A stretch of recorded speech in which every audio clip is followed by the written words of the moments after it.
Okay, welcome everybody. Do we have any apologies? No apologies have been received today, Chair, thank you. The minutes of the last meeting on the 24th of January, is everyone happy that Matt signs them off? Yep, okay, thank you.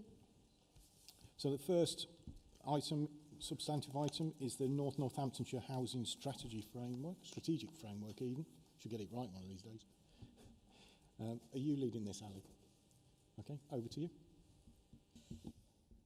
Thank you, Councillor Rowley. Afternoon, everybody. Just introduce myself. I think I know most Ali, people. can you put the microphone a bit closer? I can't hear you that well through the speaker. Can you? Hello, can you hear me now? Right, I was wondering why you were going like that. Okay, great. Afternoon, everybody. I'm Ali Gilbert. Oh, yes, that's better, isn't it? I'm Ali Gilbert. I'm the North Place Development Director, and I am supporting Councillor Rowley, Yvonne and David in the development of the Housing Strategic Framework.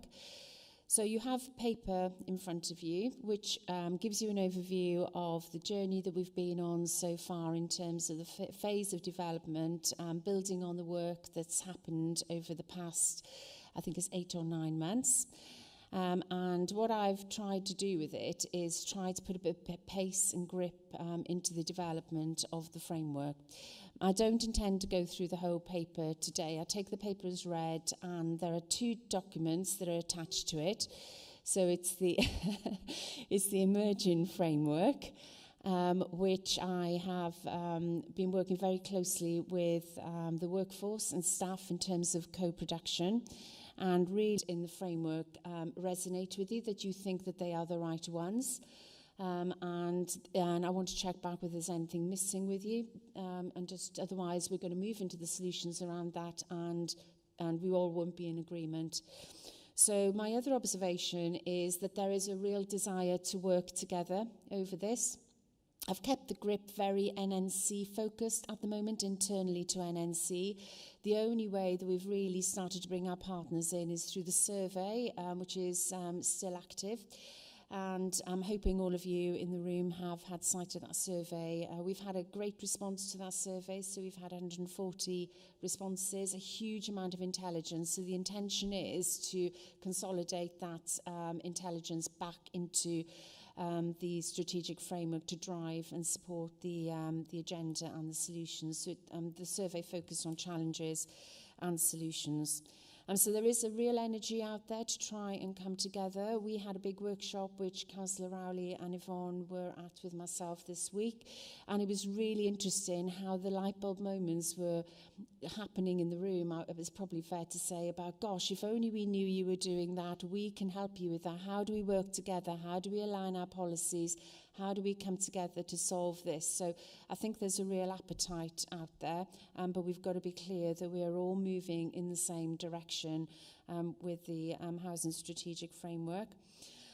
The only other point I'd like to make is I've started to talk to some residents, and it'd be interesting to get your views on the lens that you're seeing. We haven't done a formal consultation. It's just with our Tenants Advisory Panel currently. And they're very focused not just on the buildings, on the environment, the community, the safety, where they live. So it is really important that we include that and connect it to other strategies as well. So it's about the place. So it's about the needs of the population, then agreeing the strategic challenges, the place that we live, and then driving forward with the development of the strategic framework. So those were the key components I wanted to bring to life in the room, in addition to what's already in the papers. I'll just turn to David and Yvonne to see whether they'd like to, and Councillor Rowley, whether you'd like to add any additional comments, and then I'm happy to take questions on the document. Yvonne, you want to say anything? Thank you. So this strategic framework will be the beginning journey of us putting together our first NNC-wide housing strategy. We have put out a survey which I hope most members have received, and certainly would welcome members' comments and views on the strategy. We very much welcome your thoughts, views and knowledge. We're also asking other registered partners, some residents who have been through the process and our executive board and CLT, so that we can bring all together to have an understanding around what are as Ali said, the core issues, so that we can work together to collectively work out a solution. And housing touches many facets, so, you know, not only is it around people's lives and support, but also it's talking about the whole place shaping and infrastructure. And importantly, how we look to work with other partners to maximise and develop more housing of quality, of different tenures and of different sizes, which will particularly help many of our applicants on housing waiting lists who need adapted properties. So this is the beginning of a very important journey, and we'd welcome your input into that as we work to formalise what will be a wider strategy. So thank you. Thank you. David, did you want to say anything? I don't want to repeat everything that everyone else has said. So just in addition to that, just a reminder that between the last census and this census, population in Northamptonshire has grown massively, 12.5%, and we need to be making sure that our development and thinking for the futures is framed around homes and communities, but also supporting colleagues in place and environment in making sure that we're thinking ahead and thinking about, well, what are the changing needs of our populations moving forward.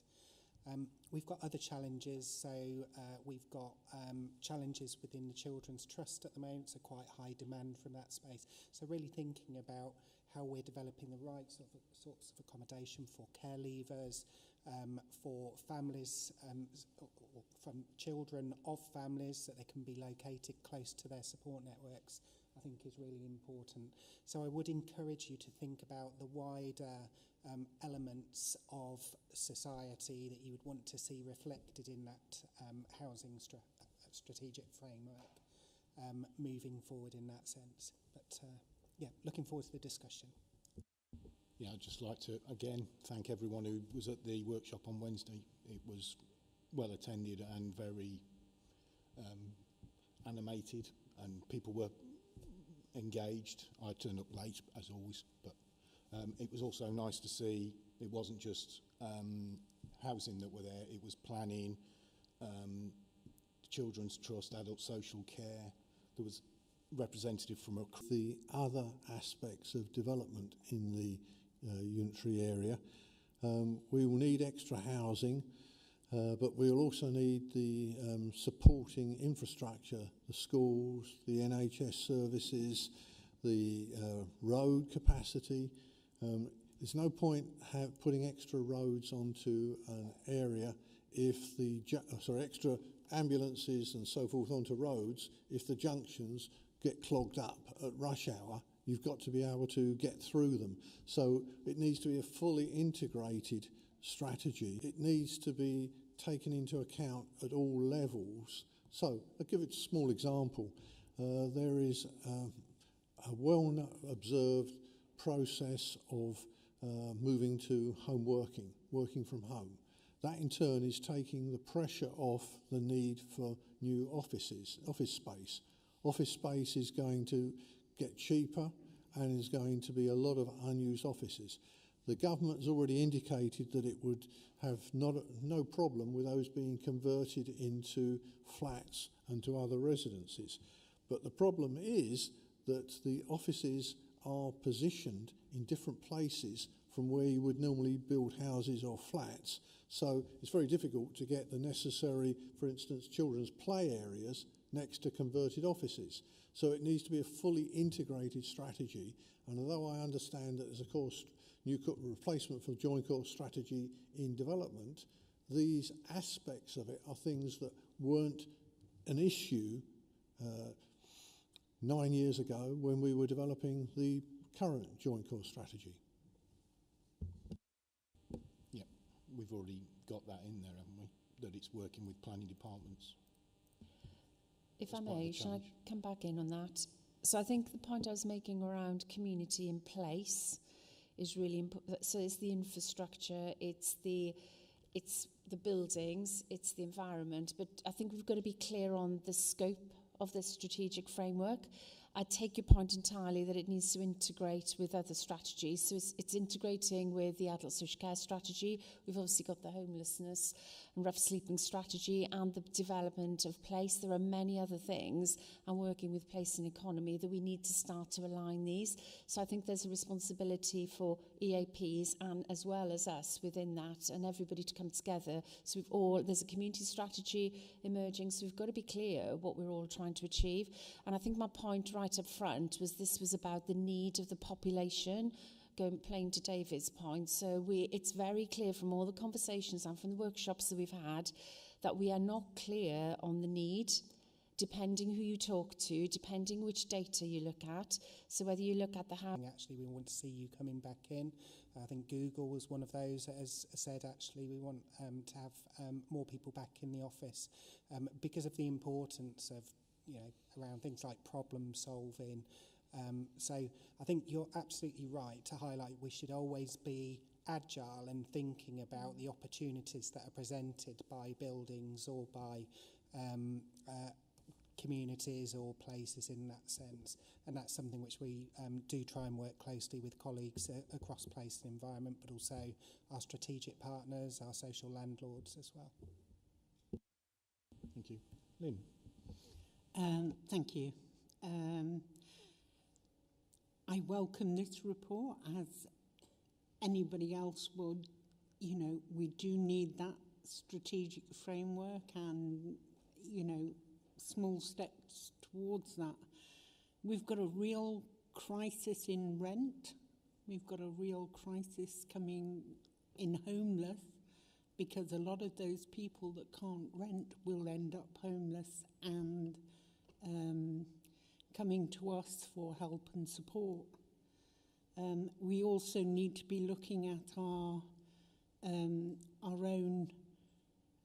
register, because we've got a disparity between who is housed already, and some are overhoused, some are underhoused. We need to come together on that, because asking somebody to put into the home swapper, which could go across the country, we need something local. So we need to look at how we can make that disparity within our own housing register, within our own stock, and how we can solve some of those problems. Because, as I say, we've got people waiting 2 years for downsizing, whereas we need those 3-bedroomed houses for young families coming up that are overhoused. You said about the needs of the population, and it's not a one-size-that-fits-all. It's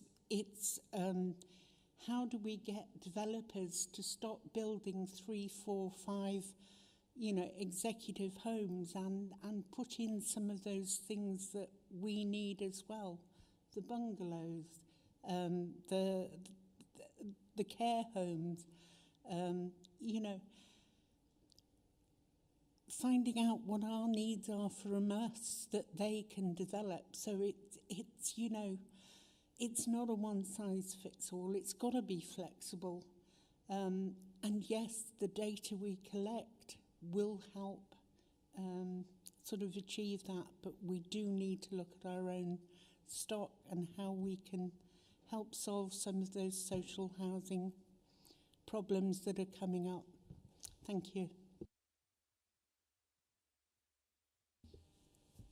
Thank you, Liv. Did anyone want to come back on that? Thank you, Councillor Buckingham. So as part of just my role as well as the strategic framework, we are meeting with developers. So we are looking at the local housing assessment needs. So we're drilling down on the number of applicants we have on our waiting list, what size properties they need, the age analysis of those. We're starting to attend planning meetings as well, and working more closely with our colleagues from planning, because as well as providing housing, we are an enabler.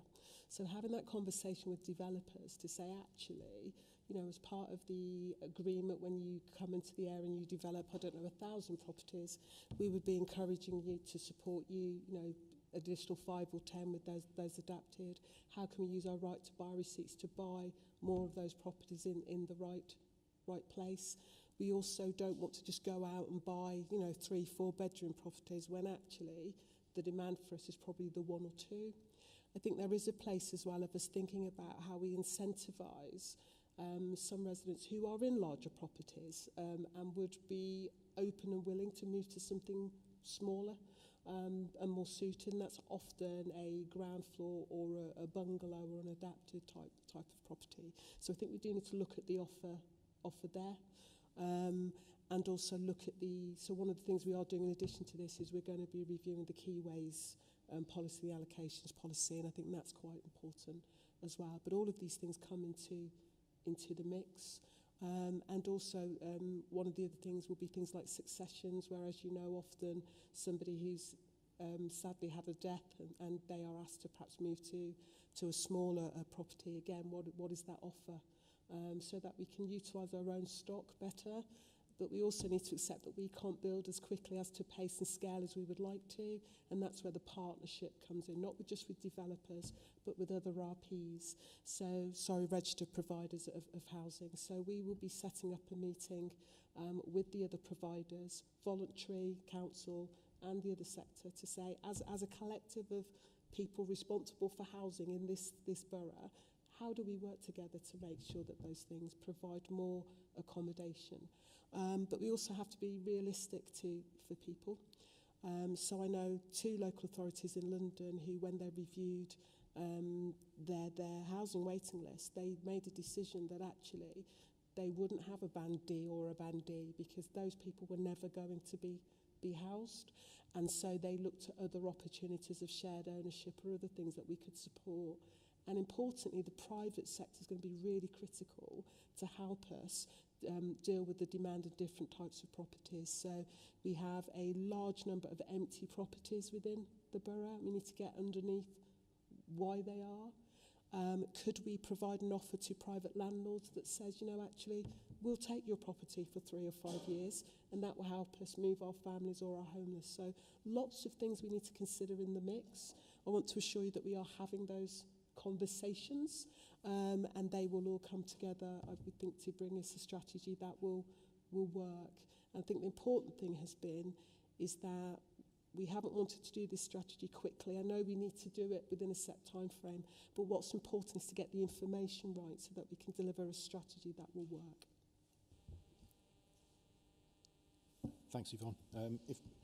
Just remembering, bear in mind what Ali said at the beginning, that we're looking at the challenges, not the solutions at the moment. So, did you want to come back, or was that okay? Stephen. Thanks, Chair. I appreciate this is not a housing strategy. I've done enough of those in my time to know that this isn't. So I appreciate the framework and obviously there's some interesting data in here and all the stuff you mentioned about working with the partners. And I've picked up some of the comments about obviously the workshop and the planning, or being more involved in planning. My only concern at the moment when I went through this was, although there is a mention of the planning policies as part of the guidance in relation to delivering this strategy, I suppose my concern is about the timing of it. Because I thought planning would have been more involved.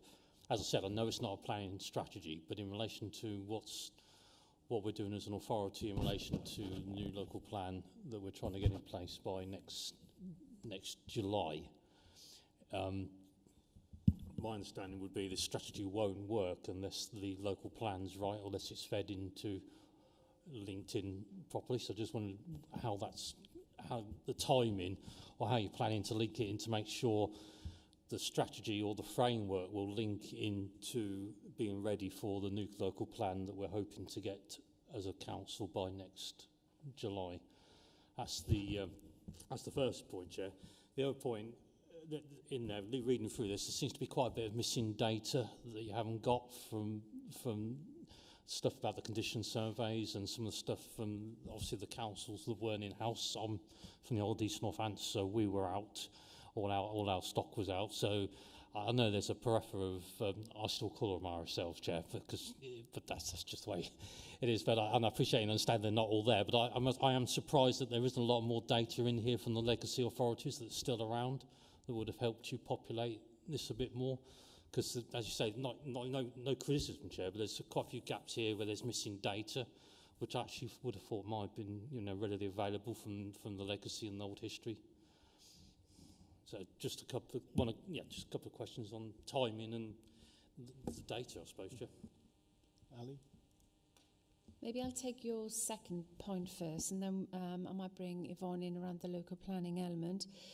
So the data that's in the draft in front of you is not all the data. We have pulled together a central data intelligence portal, effectively, because it was very obvious that we weren't bringing all the data together.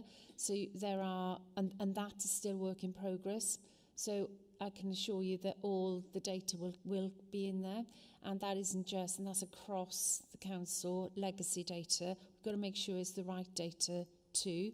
And then when you pull all of that together and have a conversation with stakeholders, council and private partners as well, and you talk to residents, you start to have a completely different conversation. So we will make sure the data is right, but that won't just be the driver for the strategic framework. So I can assure you that that was recognised as a gap when I kicked this off, because you have to understand what's out there already and what the journey we've already been on with the data. So completely support that point, and I can give you assurance on that. And then planning have been very close to this, is still emerging, but I will look to maybe Yvonne around the local planning timeline, and these things have to complement. I agree completely. Mm-hmm. Thank you. So we do reach across to other strategies, and we will interlink, and there's a wider remit for this. But this strategy can be mutually exclusive to a local plan, and a local plan can be mutually exclusive to the other. There will be a hierarchy in which we feed into, above and down and up and across. So we will be looking at all of the others, and so they will inform, but not all the strategies will run together and conclude at the same time. So again, we have the Big 50, which is looking at a lot of things across Northamptonshire, and that's not going to stop because we haven't done the housing framework, or vice versa. So they will all come, and they will all make sure we are all interlinking into those. In terms of the planning process, we actually are sending housing representatives to planning as well, and we're talking to developers about affordability and about the percentage in terms of the 106 agreements, and how that helps us to deliver more properties in different areas. So they will all work together, and hopefully some will come together, but some will be delivered afterwards, and some will be completed before. Thank you. Andy. Thank you, Mr. Chairman. I've heard strong rumours that the duty to cooperate with neighbouring authorities is going to be either watered down or removed. It will be guidance, but no longer a duty. How will this affect your development of this strategy? Sorry, I didn't actually hear the first part of your question, so... Sorry. Currently, the government has imposed a duty to cooperate between neighbouring local planning authorities on development of policies and strategies. It's my understanding that that duty to cooperate is largely to be removed and replaced by merely guidance and, if you like, best practice. What I'm asking is, how will this affect your development of your strategy framework? Who wants to answer? Thank you. I mean, I think you're referring to a planning matter there, and we're involving planning colleagues in the development of the strategy. So that's how we'll make sure that it does take into account any particular issues that come up as a result of that. Very much, I mean, it's now on my list of things to make sure that we are picking it up when we are having those meetings. That's very much what these sessions are about. This is, the first step of developing the strategy. So we'll be making sure that we check with our planning colleagues and also local developers and regional contacts to understand what the potential implications of that are and how that may shape the work that we do moving forward. Thank you. Any other... Oh, sorry, Lee. No? No, I thought they were coming back now. No, carry on. Okay. Sorry.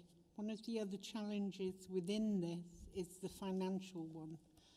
So there are affordable housing programs which from the Department of Levelling Up. There's also the direction that you can borrow more. However, that brings its own problems. Obviously, a lot of the housing associations are part of that affordable housing programme, which then brings in a little bit of, because we still haven't brought the rents together. So you've got places in East Northants where a 3-bedroom property is something like £160 a week, as opposed to what we're offering, which is about £80 a week. So we also need to look at how much will be charged in the long term, as in terms of affordability, and who can afford to live in the properties that are being built in the long term. And we've heard today that Top Hat has been put on hold at the moment from building their housing, modular housing. That will also have an effect because, again, it's the cost of building and where and getting the land at a good price. Yeah, some good challenges there. Ali. So agree completely, which is why we've put it in there, and there is an opportunity to do things slightly differently together, going back to your point about the housing associations. And then if you go back to my initial point about need, we've all got to be clear collectively on what we're all trying to do here together, because it's the same people. And there is an opportunity to strengthen that collaboration, but we've got to make sure that we're all committing to the same direction of travel, the same challenges we're going to resolve together, and then we need to agree on those collaborative solutions. So it builds really, I think, Lynn, on what you were just saying. Thank you. Yvonne, I think you're going to say what I was going to say. But Thank you. I mean, one of the things that we can look at in terms of what is our contribution, and our contribution doesn't always have to be financial, doesn't always have to be the cash. So we would get in discussions with developers that could potentially say, well, if we gave you or gifted or leased this particular piece of land, if you built those numbers of properties on it, would we get some of the properties or some nomination rights into? If another developer feels that their viability to build 20 isn't affordable, then we could perhaps fund the other 4 or 5 to make that a viable option. So there's wider conversations that we as the council, not only as the council housing, but as a provider and enabler, can have those discussions to help us build and have more properties. So those are the conversations we will have. And I do think, although there may be a duty, lifted or not, I think very much all parties will want to make sure that they are remaining collaborative to be able to deliver those, because we can't do it alone, and we do need to do it in partnership. So not totally a fail on the planning aspect, but I would suspect that most people around the table will be looking to continue those conversations so that we can work in partnership to deliver, an end goal. thank you. Oh, David. Thank you, Chair, and thank you. Yes, they were good challenges, Councillor Buckingham. I think there's always that bit about social rents versus affordable housing. I think quite often the language can get mixed up in that sense. And I think it's really important for us within our housing strategy to be exploring those matters and trying to understand, well, what's the right mix of affordable housing versus social housing that we need within our local communities moving forward. So having really good data, as Councillor North has referred to, and making sure that when we are talking to developers or talking to our registered landlords, that we are being really clear about what we think the demand's going to be, what we think the opportunities are. Because as Yvonne says, it doesn't necessarily need the council to put the money in. There will be other organisations that are prepared to fund those developments because they know that they're investing for the long term, and they will generate income that way. So it's more about how we use our partnerships, but also setting out clearly where we stand as a local authority. Are we going to provide more and more council housing, or are we going to encourage and stimulate social landlords, or is it going to be a combination of both things, of which it is at the moment with the mixed model that we have across Northamptonshire? Okay, thank you, David. So any other comments on the challenges? Everyone happy that the team are going in the right direction? Yeah? Excellent. Okay. Thank you, Ali. Thank you, team.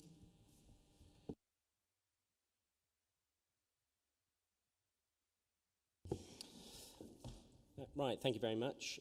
So item number 4 on the agenda is the Highways Annual Plan for 24-25.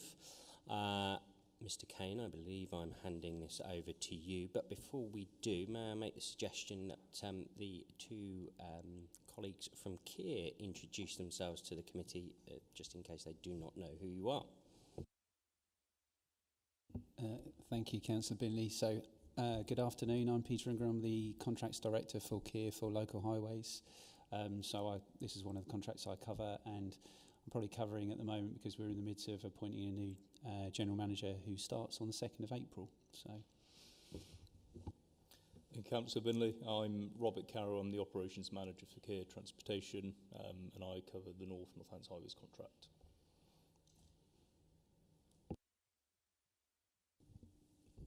Thank you very much. And I'm Graham Kane. I'm the Assistant Director for Highways and Waste here at Northamptonshire Council. So thank you very much, Chairs. Just to give some overview and context to this presentation before I hand over to Peter and Rob. Obviously, Northamptonshire Council has a contract with Keir to provide highways maintenance services across our highways network, and we work in collaboration with them to do that. We have an internal client contract management team who works alongside Keir to ensure that obviously they deliver what they are required to deliver as part of the contract, and that we're getting best value for the residents of North Northamptonshire when it comes to maintaining the highways network.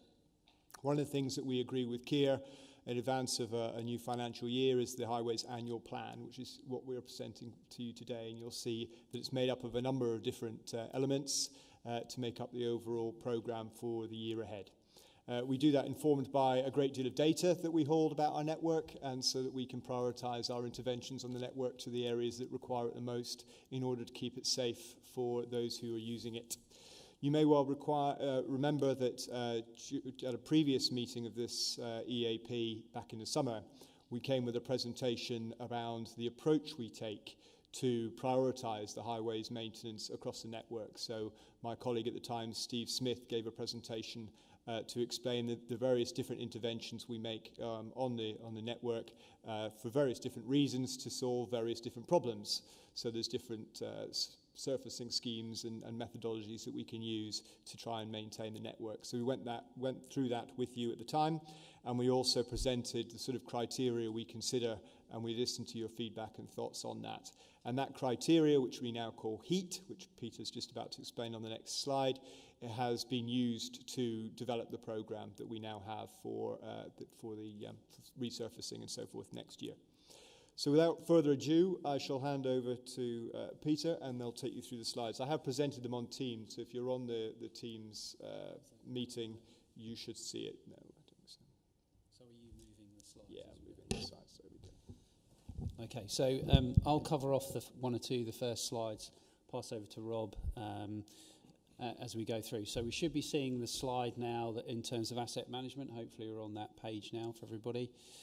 So in general, as Graham's already said, in terms of the heat tool, we'll just come back to that in a moment, but obviously this plan will cover off, if you like, the activities and the delivery requirements for each of those assets, namely just under... Sorry a second, because there's 3 councillors here who haven't got any devices. So, well, four of the councillors. So is it supposed to be up there? I would have thought so, Chair, if Graham's sharing his screen. Certainly am. I'm sitting next to a colleague here who can see it through the Teams meeting. If it was easier, we've got it on our laptops. We can always pass it over and allow you to scroll through, if that's possible. Is it? Yes, Chairs. It has also been circulated. Is it the paper version we're looking at? It's exactly that. So if you've got the papers for today's meeting, then you will have the PowerPoint presentation in there, and we will just make it clear which slide we are on. Yeah, we'll just use the paper one. Yeah.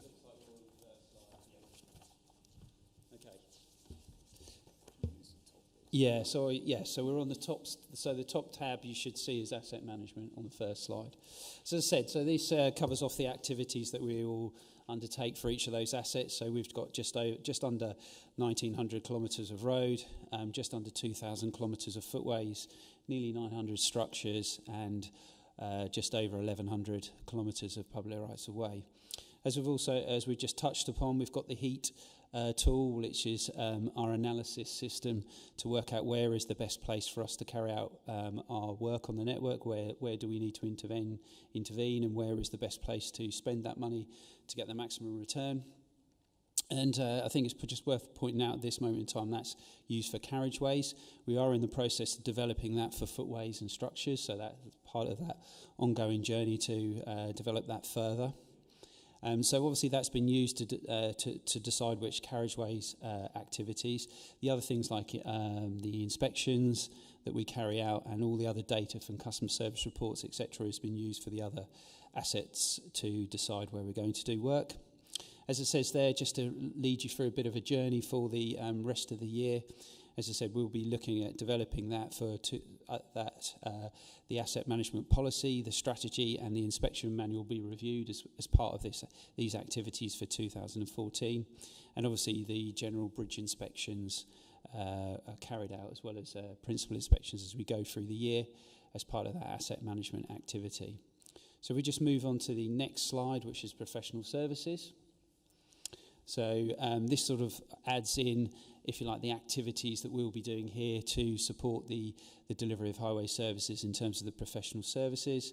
There's some activities in there in terms of the road safety collision work that we do, which links into the review of speed limits and road safety behavioural change, and also any changes that we require to do for traffic regulation orders and parking reviews.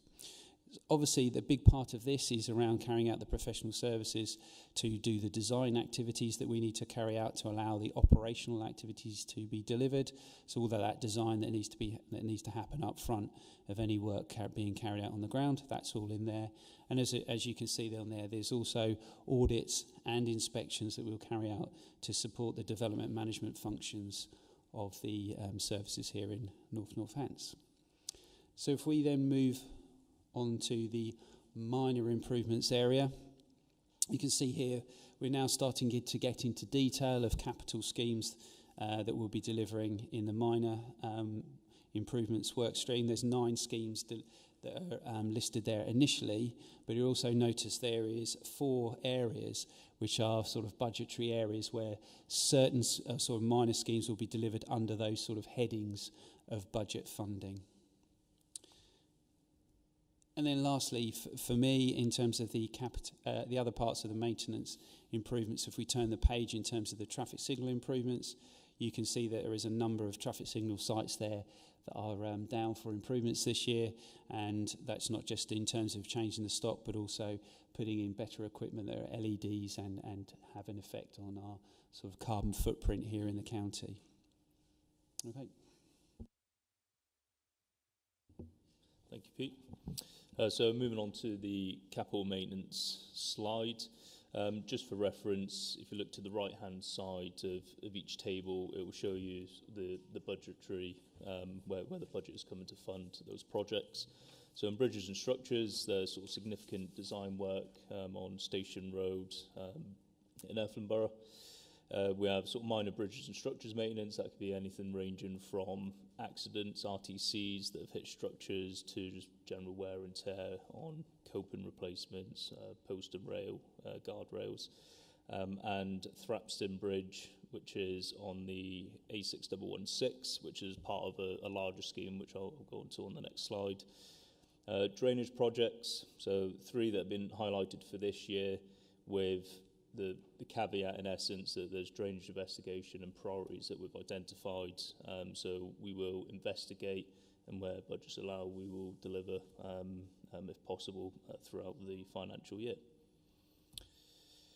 Carriageway maintenance. So again, same detail in terms of the budget stream. We've got 2024-25 and the 23-24 budget that's come from HS2, and of course the capital investment from NNC, the 4.5 million. Micro asphalt and surface dressing. So this is our surface treatments, which is sort of preventative maintenance, vitally important, particularly with asset management strategy, to ensure that there isn't any sort of future deterioration of the network. But having said that, of course, there are servicing and patching schemes that you can see there listed below. A6116, we have phase 1 and 2, which is the bypass and the roundabout for those that know the area, and the structures project that was on the previous slide. And some resurfacing and patching in Borough, Brigstock, Harley Way, notable sites. So on to the routine maintenance slide. So in terms of verges, main aim is to make sure, maintain visibility to road users, visibility displays at junctions, roundabouts, crossroads to ensure safety, keeping verges passable for pedestrian, horses, riders and cyclists. And where safety isn't compromised, and where possible, we will reduce the mowing in line with the No Mow May initiative.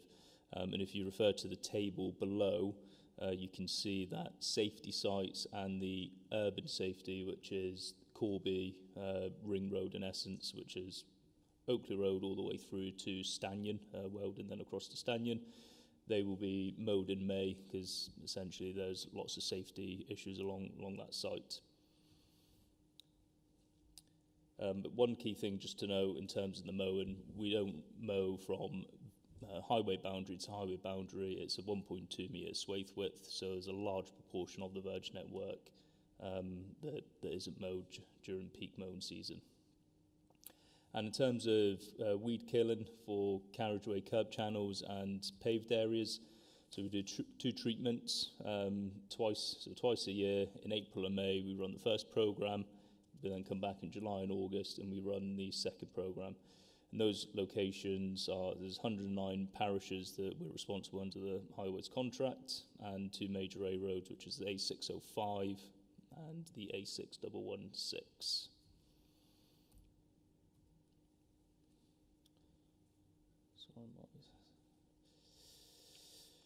Gully maintenance, still on routine maintenance slide. So we deliver a cyclical gully maintenance programme, which is using a risk-based approach to ensure efficiency, to focus on high-risk locations. So there's a system we use called Carbon Tech, and there's an algorithm where we input certain data, importance factors and vulnerability factors. So speed of road, classification, is it an A road, B road, road hierarchy, is it a strategic route or not? Road type, which means a roundabout, for example, would get a higher weighting than a straight road in a 30 mile an hour. And road location, is it urban or is it rural? And then the vulnerability factors, we have data that's plugged into there. Is it in a flood zone? Has there been an emergency visit? And not necessarily just with the gully assets, water standing on the road, and historic silt levels. So every gully we cleanse, we record the silt level at the time of that inspection. And that just gives us an idea of suspended solids getting into the system. Reactive and planned maintenance, so highway defects, just sort of a repetition of some of the figures that Pete went through on the first slide. And similar to what Graham was saying during the introduction there, we repair defects in accordance to Investigatory Highway Safety Inspection Manual and the Network Management Plan. And highway defects are your carriageway and your footway defects, but it's also signs, curbs, drainage, road studs, road markings, and the public rights-of-way network. As part of the operations, we inspect 20% of that network each year. So we complete a full inspection cycle every 5. And a lot of the work that goes into the public rights-of-way network, naturally, we are liaising with landowners to resolve some of the key issues. Instant response slides. So we are overall responsible for ensuring the safety of the highway. So we run a 365-day year response service, and that's 24/7. And that's ensuring that we get to all highway incidents within 2 hours. And we get information comes in from public, from the client team. It can be via Fix My Street. There are numbers on there for the public to phone in emergencies, preferably, but we do have systems in place to track and monitor to see if anything has slipped through the net. As part of that, it's not just, again, looking at carriageway defects and potholes. When you're looking at sort of flooding, RTCs, when we get called by the police to come and help with road closures, trees, during severe weather events. So we have an array of contractors and services that are on standby 24/7 to ensure the safety of the highway.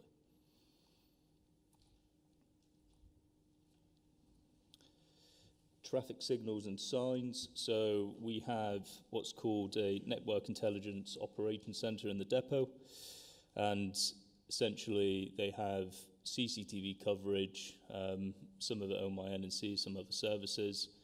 We have full access to that, so we can have a look at traffic congestion. Are there RTCs? We can then put up variable message signs to divert traffic away from certain areas. It's also a capability, particularly during events, where we can change traffic signal timings to ensure that people are flowing through the north of the county as best as possible. And just a list of sort of the asset types that are on the network on the left-hand side. And in terms of this overall monitoring, that service is 0700 to 1800 Monday to Friday, and then we have out-of-hours service as part of this and the emergency response, where we have that 24-hour coverage to make sure that traffic signals, in particular at junctions, they can cause sort of severe headaches if they're not maintained properly. So as part of that, traffic signal contractors are on standby, again, 365, 24/7, to ensure that we get to those areas and make any necessary repairs. And the last slide, winter and severe weather. So we are, by law, have to retain 4,000 tonnes of salt to deal with, I think, the lessons from Beast from the East. So we have that at our Wellingborough depot, and obviously as we go through the winter service, that's continuously being replenished. We have 8 gritters that run out of that depot, and on average, this is sort of 23 all the way through data. We had 58 gritting actions, 1,600 kilometres of routes gritted during that period, and as you can see, the amount of tonnage of salt that was used during that period didn't quite meet what we're legally required to have. So we're never going to run out of salt in those circumstances. And as part of that service, and this is all year round, not just during the winter, we do have 30-day, 15-day, 2 to 5 hour and 24-hour forecasts continuously throughout the year. So that helps us plan and prepare for severe weather events, snow, wind, rain, not just during the winter, but through the spring and the summer months as well as.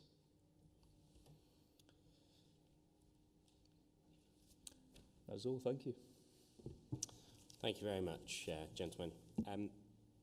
Graham, I didn't know whether you wanted, before we open this up to the floor, whether you wanted to build on of course, the additional investment that we've got both from NNC this year that we've assigned from our budget, but also the announcements from DFT, and of course, I suppose the fact that it's been a bit of a movable feast since, of course, this document was put together, and those works that we are publishing on our own website so that members have got access to that visibility. Yep, sure, thank you, Chair. Yes, so every year, Department for Transport allocate funding to all local authorities. We've had the same allocation for the last 3 years, or the baseline allocation has been the same for the last 3 years. So it was useful to have that package of 3-year programme, really. So 3 years ago, we knew where we were going to stand for the next 3 years. The first challenge we have with that is, in actual fact, that there is no inflationary element built into that funding programme that DFT have. So every year, in effect, whilst the figure has remained the same, the value of that figure is depreciated. And rate of inflation in construction or highways maintenance is higher than what we might feel at home even. So even when we were all experiencing, say, 11% at home, construction and highway sector was even higher than that, closer to sort of like 20%. So we've seen in real terms a decline in the funding that we've seen from DFT over the last 3 years, despite having the stability of a 3-year programme. However, there is some good news, because DFT have recognised that, and as far as they've been able to, or felt able to, they have given us additional funding. So last year, from memory, they gave us 1.5 million extra pothole fund. So that went towards us being able to do some more pothole repairs and enabled us to use some of our own capital to do resurfacing. So by resurfacing, I mean a linear stretch of road, curb to curb, rather than individual pothole repairs. So that was the first bit of good news last year.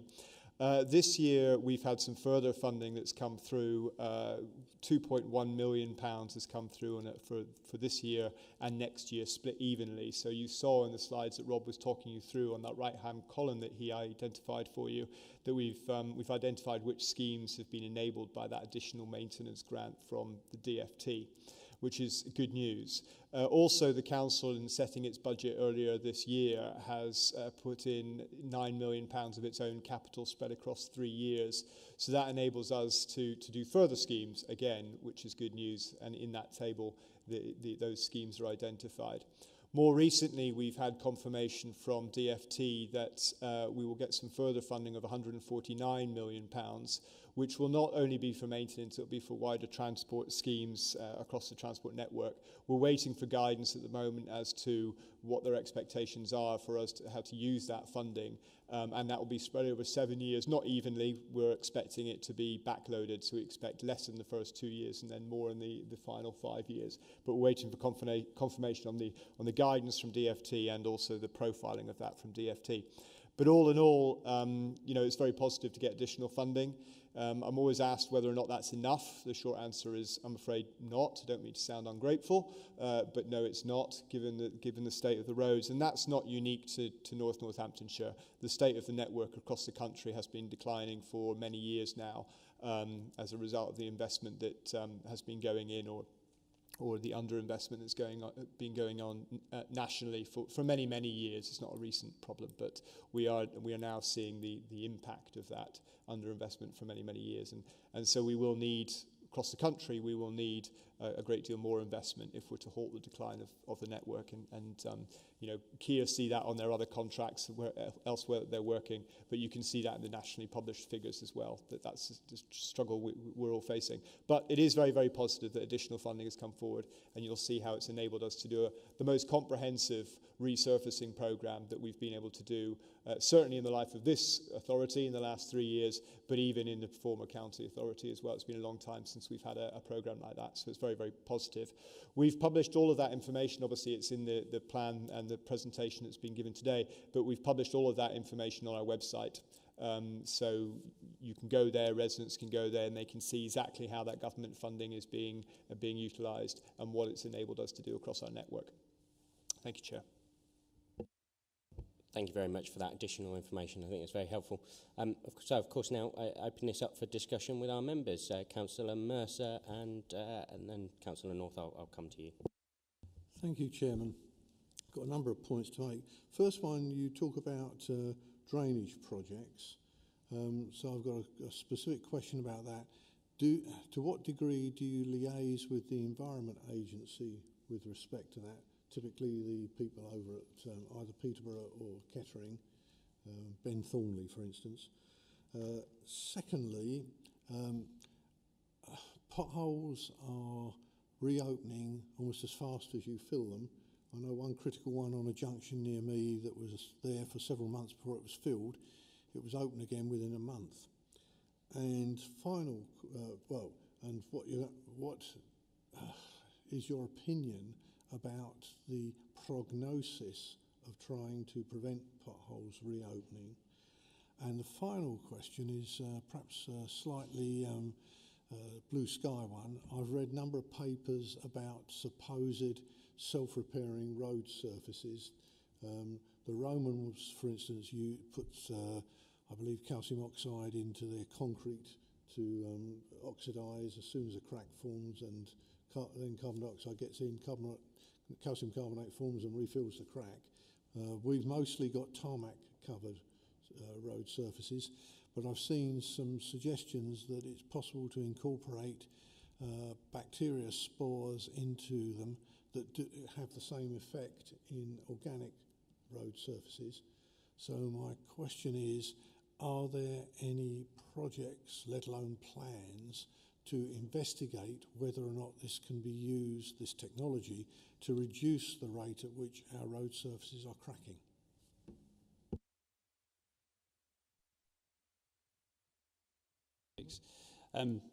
Thank you. I think in terms of just the general pothole part, I think we probably talked around that overall, and just to back up Graham's questions earlier, is that across all of my contracts, everybody's probably having the same conversations. That probably doesn't make anybody in this room feel any comfortable, but at least it means that no one's better or worse than anybody else. So I think it's not just a problem here for North Northampton, it's a problem across the country.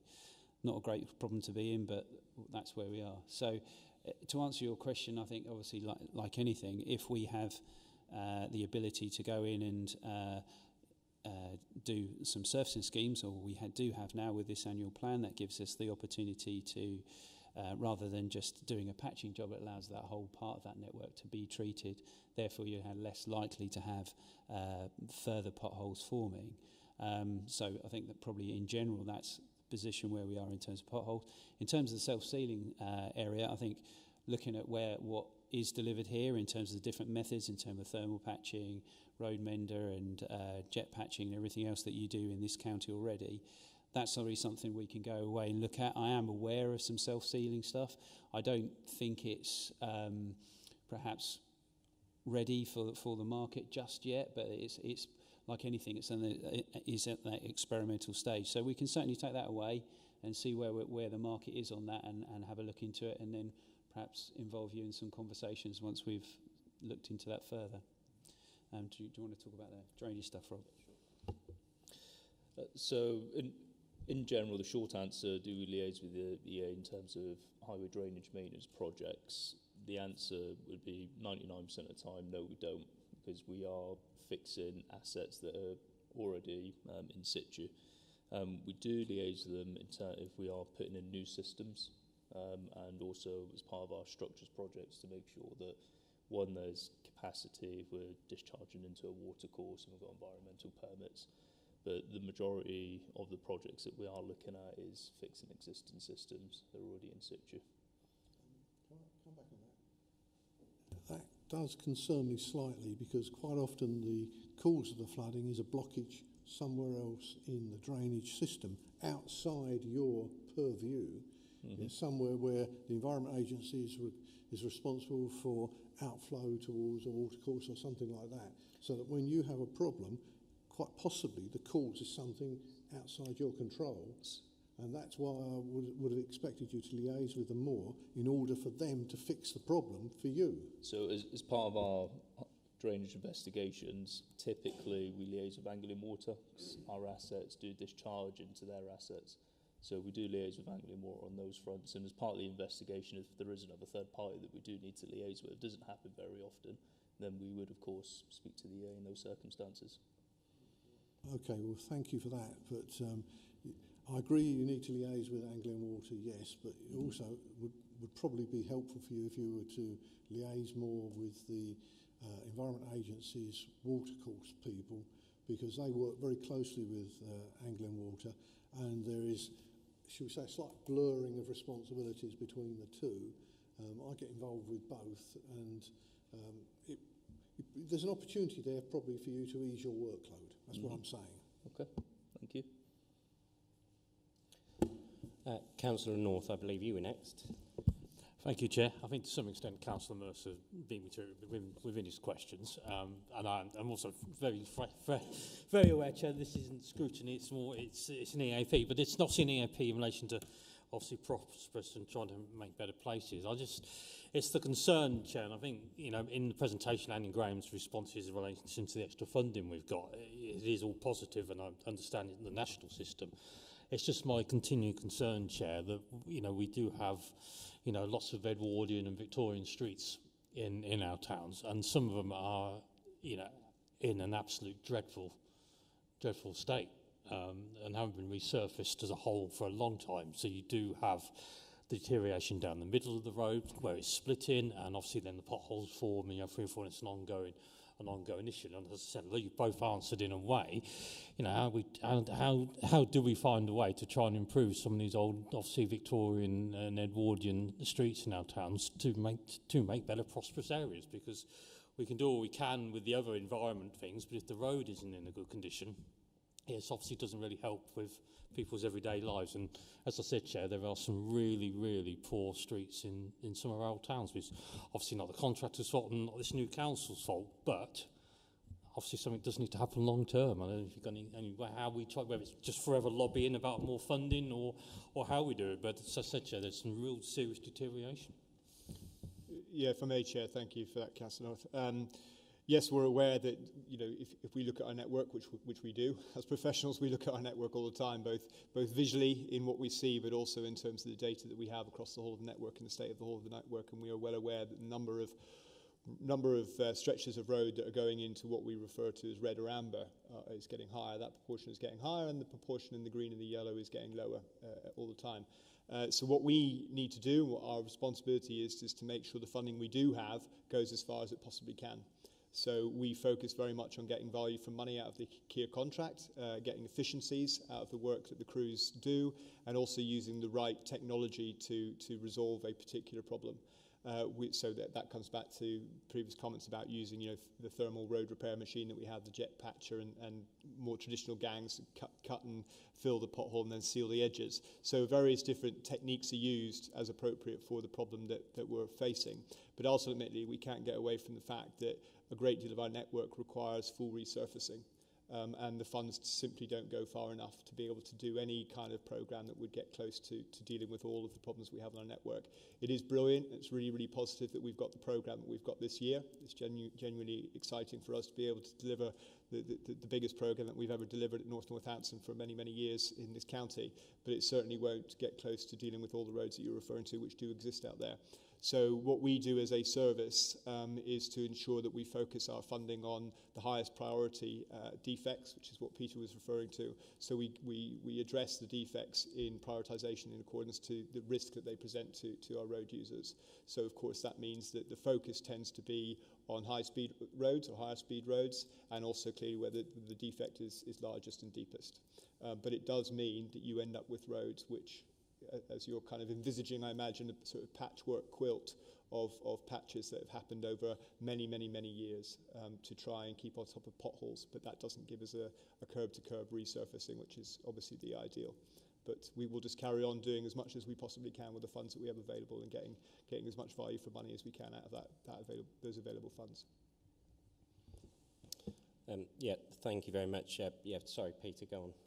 All I was just going to add, Councillor Binley, if you don't mind, I think that whole issue around funding is how we work together in making sure that voice is heard in a wider way to support that. That's the best we can do in terms of that, but we'll continue to work together on that, not just here and across the country. So. Yeah, thank you very much. I mean, of course, I'm very conscious. Both Councillor Mercer and Councillor North have made very similar comments, and of course, I think everybody's concerned. And Peter, as you said earlier on, of course, this is, whilst it doesn't make it any better, it's still a very bitter pill for us to swallow as local representatives. You know, it's the fact that it is not unique to Northamptonshire. And I know that, of course, we all of us, I'm sure, as elected members, get members of the public contact us and say, Northamptonshire or Northamptonshire is the worst, I drive. However, I also see comments on social media. I saw one only the other day about another local authority, and they said, I wish to apologise to Northants because I went to such and such an area, which I'm not going to name, and said that their roads were horrific in comparison. The point is I think, as a local authority, we want to strive to have better roads than we have, and not just have to compare ourselves to the worst roads in the UK. Of course, there are challenges, and Graham, you used the terminology about the patchwork quilt, which I know that we've discussed in the past, and as members have talked about the patching, that is not something that we want to do. We've been reactive as a local authority. We now need to move into that more proactive area, which is resurfacing the roads, because otherwise we are literally just going to be using a sticky plaster over a hemorrhage, basically. And you know, unfortunately, we are very much put under pressure by the fact that we are a logistics hub, and I know that the leader quoted a statistic that I've used in the past, which is the fact that each HGV, fully laden HGV, is the equivalent wear on our road network of 10,000 cars. Councillor Mercer, I know that's something, and I'm surprised you haven't brought it up yet, but about electronic vehicles. It's the damage done it's because the damage done is proportional to the fourth power of the axle weight, which is a huge ratio. Absolutely, and so that is another challenge that is growing exponentially, which will have an impact on our roads, and especially also when we talk about the larger vehicles such as buses, etc., and they are electric, and the fact that that's been flagged to me, the additional damage that they cause to the roads. So, of course, I absolutely welcome the funding and the fact that we are going to have this plan published. It's not only in our plan, but it's on our website. But we have most definitely got to start this resurfacing work, because otherwise all we will be doing is literally that dog chasing its tail of trying to patch the holes that will come up, as you say, sort of a month later after we've already been. And we've got to work on new solutions. Councillor Mercer, as you rightly say, we absolutely have to. We've got to start looking outside of the box. Councillor Buckingham. Thank you very much. I have a few snippets to ask. Capital maintenance, notice Gretton Brook Road isn't on there. And Gretton Brook Road is one of those that has a real problem with drainage. Some people have different ideas of where that drainage is going wrong, and nobody can but it's becoming dangerous, especially during the winter months, when the road gets so greasy that cars spin out. So, you know, I will keep on going on about our Gretton Brook Road. The other thing I want to know is in terms of vegetation, and I'm not talking about you mowing, So I'm looking at pathways and overgrown pathways where hedges are encroaching. Maybe you could enforce some of those things on the landowners in terms of making sure that vegetation is kept to a manageable, so I'm not going down on the path and I'm being cut to pieces by brambles or something like that, where hedges are coming out, and that's happened on a number of occasions, or having to go onto the road to get away from the vegetation because there's just not enough room on the paths. The other thing is the paths themselves. I don't see anywhere in here that talks about the paths, especially throughout our towns, and also cycleways. I know that we've done the LC whips, and some of that money will come out of highways funding. Again, I don't see that within your annual plan as much. And the last one is emergency. So how do you know when a road becomes dangerous because of the potholes and the gullies and how do you move that on from the fix my street, which is one or two potholes, to then becoming something quite dangerous? I've driven roads on this thing during the dark, and I've nearly gone a cropper a couple of times. Maybe that's me that needs one of them bullhorns and the lights and things that will actually show me how, where the potholes are so I can dodge them. But, we've got to think about not just the roads, but, how people get around our towns and villages and etc. You've had enough of me. I'll let you get on. Thank you, Councillor Buckingham. I think there's 4 points there, if I counted correctly, for Councillor Buckingham. Thank you. You can keep me right, Chair, if I don't talk about all of them, but I think I'll leave the safety one and the inspections to you, Rob, if that's all right, rather than hogging all 4 of them. But the Gretton Brook Road we're well aware of.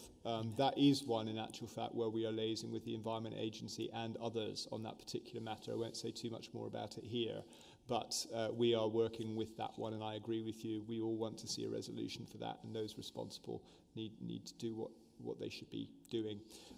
So we will continue to liaise with the parties involved with that, with a view to getting a resolution as quickly as we possibly can. Actually, Rob, can I leave you to talk about carriageways as well? I mean, footpaths as well. You can do vegetation. I'll pick up vegetation because that doesn't. I will pick up vegetation because some of that falls to Kier, but some of it falls to our in-house team. In actual fact, so Kier do have a maintenance program, as they've outlined there in the slides there, and as it says in the slides, it keep the verges passable for pedestrians, horse riders, and cyclists. It should also save people, of course, on mobility scooters. I fully agree.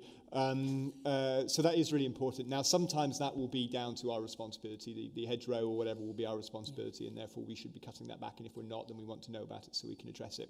Sometimes, as you quite rightly say, it will be a third-party landowner, somebody who's not maintaining their hedge as they should do. Again, when we become aware of that, either from reports from members of the public or through our own inspections, we will follow that up. And that's when it crosses over from Kier across to the council, because within the council, we've got the Highways Regulation and Enforcement team, and they will issue letters as the first notification within an enforcement process to inform that they have inform the landowner that they have a responsibility to maintain that hedge, and they've got a certain number of days to take action before we take further steps towards enforcing them to do so, because I agree with you, it's important that people can use the infrastructure that's there. I'll talk about the LC whips as well. So we do have a number of LC whips, 2 of which have developed thanks to Chris Ragg and his team, and we've got more in the pipeline. The next stage is to develop up the corridors within those LC whips, and then ideally, the ambition is to then build out some of these corridors for walkers, cyclists and folk on four wheels of other types as well. We're keen to do that. They don't fall part of this programme because this is the maintenance programme, whereas that would fall into our new infrastructure capital programme. And the £149 million that we talked about earlier, it may, obviously I'm not going to determine now how that money is going to be spent, we'll do that in the appropriate manner, but some of that may be able to fund the delivery of some of the LC WIP infrastructure that we've been talking about, but wait and see how the guidance comes from DFT and what that looks like and what the profiling of the spend looks like. But that's why it's not in this one, because it's a different programme. Thank you. And I'll give the safety to Rob. Anything else you want to add to that, Rob? Thank you.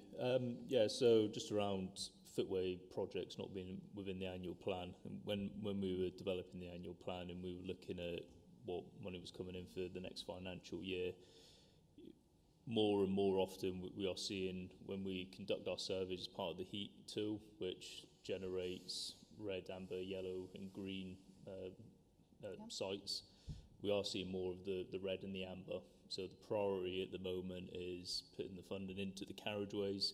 They are a much harder asset to maintain in terms of safety. You know, we've heard comments today just around those sort of issues and like what you said there, going out there and fixing potholes, fixing a pothole down the road and another pothole down the road, it does become sort of managing those assets. So that's sort of the focus this year, to utilise and make sure that money stretches as far as possible on those assets. In terms of the potholes themselves and the inspection regime, we do have proactive highway safety inspections. So depending on the type of the road, is a an A road, a rural connected road, there are sort of frequencies where we have to inspect those roads within certain tolerances. So that happens continuously. Some are monthly, some are quarterly, 6 monthly, and some are annual. But to probably answer your point around, I think you were trying to ascertain where does the point come where there's multiple potholes down the road and that then becomes an emergency or safety issue in its own right, let alone the depth of them. It could driver behaviour to go around them and then potential accidents. We do monitor these roads closely to ensure that they are safe in that manner. And if it comes to that point, then we will divert resource to make sure we're not in a position where we have to close roads, which we have done in the past. So it's just a case of monitoring the highway safety inspections, the reports that come in from the public. They are invaluable. There's more of the public out there than there are highway inspectors on the contract, so it's a valuable asset to listen to people that are reporting on Fix My Street. And we just generally monitor those to make sure that they're not deteriorating to a point where they do become dangerous as a whole. Thank you. Councillor Ward. Thank you, Chair. I'm going to be on a slightly brighter note, actually, because the feedback I get from residents in my area and from my own perception, at least the repairs of potholes are actually improving. They like the quality of them more than they used to. I don't know whether something has changed there, but that is an improvement, although there obviously isn't a fast enough track to actually do any catching up on the number that we've got. That's down to money. It always has been, it always will be. I think historically Northamptonshire has had a problem with roads going back to the 1930s. My father, if he was still alive, would be telling you that as a keen motorist in the 30s and 40s, the quality of Northampton roads then was worse than any other county. You crossed the border and you knew you'd come into Northamptonshire. I know people say it now, it's not half as bad now as it was then, but you are starting from a low base, so you have actually got a bit of a problem there. So on that brighter note, I welcome this report, and I think you're doing as good a job as you can in the circumstances. The only one thing I would question, and this is slightly facetious, but in this report, why have we got everything in kilometres when everything else is miles per hour? And I'm sorry, but it bugs me. Thank you. I'll tell you what, even I can answer that, because I've raised exactly that point before myself, Councillor Ward. It's because of the way that DFT want things reported. They do everything in kilometres and not miles, because I raised exactly that, and I said that we're a country that does things in miles, not in kilometres. So, of course, it follows that trend in the fact that it's what DFT require. Did I answer that for you adequately enough? And come on, Peter. Well, I left you to answer that. I think what's really nice to hear is that positive feedback, and we're meeting with a range of our staff, from operatives all the way down to just our office staff next Friday. So it'll be good to get that nice feedback to them. So thank you very much for that. Co-chair. Thank you. Just being a bit picky, but on the traffic signals page, it says that there's junction warning sign systems, 1. Well, I know of 2. So there's one on the A43 at Deanthorpe, and there's one between Crampford and Grafton Underwood at the crossroads. So you might want to look at your data. The one on Deanthorpe doesn't work properly either. We can certainly look into that. Thanks, Chair. See what's gone on with the numbers if that's the case. So thank you. I won't mention potholes. We've covered that adequately. Are there any more comments from members or any more input on this? No? Okay. Chair, can I just say one comment? Two comments quickly. Thank you for the feedback on the quality of repairs. Just want to emphasise that has been a focus. So you asked whether or not that had something had changed. I can tell you that has been a focus both from the contract management team but also from the Kia team, because we are aware that some time ago, about a year ago or so, not all repairs, but some repairs were not up to the standard that we were expecting. So there has been a combined effort, and I must say, in partnership with Kia, a real willingness to address that, and we feel as a contract management team that has improved. And inspections that we're carrying out, we're seeing a better quality repair now than we were previously on a small number previously which weren't up to standard. So thank you for that feedback. The other thing, if I may, Councillor Binley, is just remind members that we are carrying out the member information sessions at the moment as well.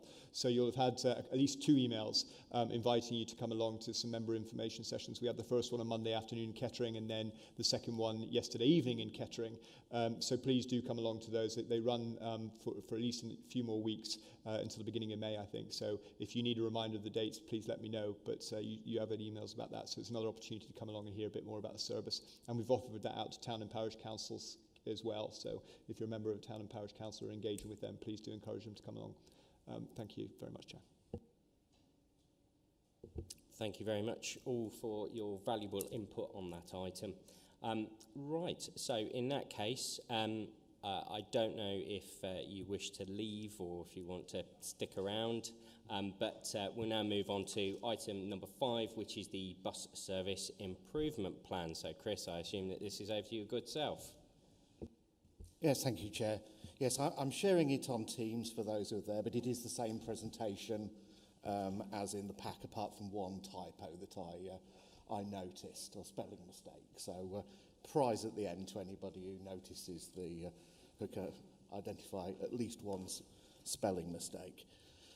So I'm Chris Ragg, the Head of Strategic Transport at the Council. In terms of bus service improvement plans, they were something that stemmed from the government's national bus strategy for England, Bus Back Better, which was published in March 2021. And in that, we were basically told that if we wanted to receive any of the money that was attached to that, we had to produce a bus service improvement plan by the end of October of that year. So I sat down and wrote 2, given we were doing it for both authorities at the time. In many ways, moving on to the third slide, since we've done that, the biggest thing we've achieved with buses in North Northamptonshire is actually we've got a relatively stable position at the moment. Certainly compared with some surrounding authorities that have seen a lot of bus routes withdrawn. While there's been a loss of patronage since the beginning of COVID, what that has resulted in largely in North Northamptonshire is frequencies of services being reduced rather than places actually losing their service completely. We've established an enhanced partnership between the commercial bus operators and the council, which has now met several times. We've undertaken a bus network review, and we've about got the reports through from that. We've been reviewing the bus stop infrastructure to actually ascertain that it was actually in the places the digital mapping said it was. because that's an easy thing not to actually be the case. We've refreshed and renewed our real-time information contract for the real-time displays we have. And of course, one of the things we've been doing is trying to get a lot of these systems split from those that West Northamptonshire had. So one little thing, for example, with the bus stop infrastructure, we have to have a code on a national database. And when we wrote to the Department of Transport in early 2022 and said, where's North Northamptonshire's code? And they went, oh yeah, I suppose we ought to do something about that sometime. Which, given, it was government, wasn't particularly one of those things that has not impressed, shall we say. And we also submitted a zero-emission bus regional areas bid. I don't know who came up, I'm sure they must have come up with the acronym and then fitted the words to create Zebra. To put electric buses on the X4 route that runs between Northampton and Peterborough and carries about 25% of the bus passengers in North Northamptonshire. But unfortunately, we learned late yesterday that bid wasn't successful, which is unfortunate because they would have been our first electric buses. And so we've learnt a number of things on the next slide through delivering the BSIP, the benefit of better engagement with stakeholders and local communities. I think we also need, in reviewing in future bus service improvement plans, to have a better alignment to the Department of Transport's objectives, and also that we need to get into a habit of doing regular updates. Now we've got our own team established. So, on the next slide, why are we updating the BSIP? Well, fundamentally because the Department of Transport have told us we've got to submit them an updated plan by the 12th of June. Why the 12th of June? There must be some particular reason why they've chosen, because it's a slightly odd date. So we'll incorporate the recommendations of the network review, which is really a reflection of what we're seeing with the commercial market in terms of which services are profitable and which are marginal and which are completely not, which we tend to know because they're the ones we're subsidising or aren't running at all. With the substantial amount of government funding we've been given for partly last year, even more next year, we are going to be introducing a quite significant number of new services and enhanced frequency enhancements over the coming months, and there is a report to that went to scrutiny a few weeks ago, and there will be one to executive next month covering the same.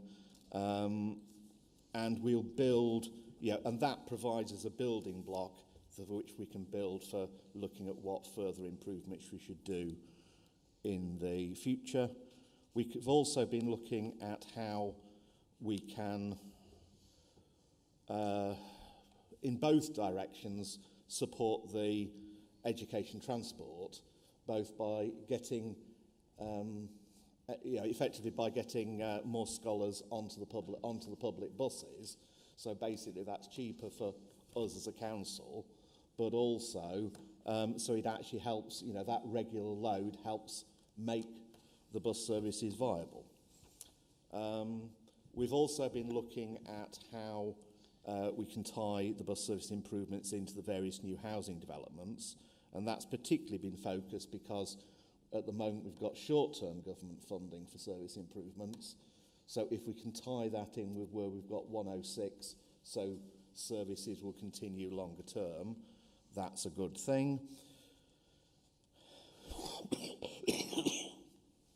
And we also need to ask ourselves what else we can do to further increase bus patronage, improve user satisfaction, and decrease the journey times of the buses. So the government has issued guidance starting on the next slide, of how they want bus service improvement plans to be structured. And so it starts with an introduction which will set out our vision for buses. The second chapter, they want a description of what our current services and offer to passengers are. So, and one of the key things with that actually, which is relatively unusual in North Northamptonshire, is that it's actually the interurban services, the ones between the towns, and particularly some of those, in things like the A6 corridor, that are actually the strongest services. Whereas in most places, it's actually the urban services that are commercially the strongest. But possibly because our towns are relatively small for bus, in bus terms, that certainly for quite a long time, none of the towns have had a particularly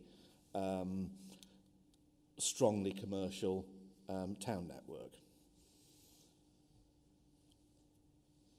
Moving on to the next slide, we'll be talking through what we're proposing to be doing in 2024-25, and so the things we do, so we're exploring what we can possibly do with bus priority. That's one of the reasons we've actually been looking at the bus stops to check that the real-time information is actually recording the timings properly, because if it's working on the wrong location of bus stops, it's giving incorrect data out. What can we do to improve fares and ticketing? Obviously, there's the £2 bus fare cap at the moment, but that has a limited life. And what can we do? What are the various things we can do to improve passenger experience? We need to get a bus charter in place, and there are things that we've talked about. One of the things I know it's something councillors have raised is, can we extend the validity of concessionary passes? But one of the challenges at the moment is getting an exact handle on what the cost of concessionary fares is when we revert to paying operators for the passengers they've carried, because for the last few years we've been, in common with most authorities, paying a guaranteed figure to actually be able to judge what the cost of an extension of something like that would be. We need to get better at managing roadworks so that roadworks aren't unnecessarily delaying buses, and really very often that just buses are considered from an early stage, because typically it's not difficult to work out that most bus routes have a bus on them. The presence of bus stops on Google Maps these days being a very good indicator. And are the things we should be doing, and it partly is a matter of priorities, on extending the operation of bus services. So Sundays, but even things like Boxing Day and New Year's Day. And of course that's one of those interesting things, because people will very often tell you Boxing Day traditionally has been one of the busiest shopping days of the year, but because there have been a lot of towns where no shops open or very few shops open. So those sometimes are things that need to reflect how the local economy works. We also need to set out our longer term programme, moving on to the next slide in chapter 4, so how we intend on building what we're doing in 24-25 to provide a longer term programme for 25-26 through to 28-29, and that really in many ways will be linked to being a funding bid to government for what we could do, and also looking to what we might want to do in developing the local transport plan, and looking further forward. One of the challenges is, of course, every time the Department of Transport asks us to do something like that, it distracts us from actually working on the local transport plan, because it's the people who are going to do that who are having to do this. But in terms of growing the bus patronage, which is the key ambition, that would see more buses running, having a greater share of passengers, and how do we reduce the journey time by buses, which to some extent makes the bus journey more attractive if the journey times are more competitive with the car, but also actually if the journey time reduces beyond certain margins, you're needing less vehicles to actually run the service, which reduces the cost and makes it more commercially viable that way. We need to look at electrification or hydrogen. In some ways, although it's a much bigger thing, at how the housing densities support commercial bus operation.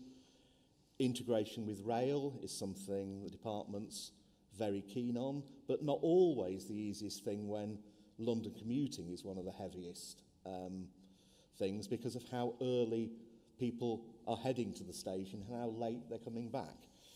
And, you know, what can we do? You know, are there any specific things we should be doing with busways and green routes? Our programme of delivery of all those things and how we're going to monitor it on the next slide. And then in terms of doing that, we've set out an engagement profile. So we've been talking to the LAPs through the Community Transport Subgroup, and we'll be pulling in the recommendations, as I said, of our bus network review.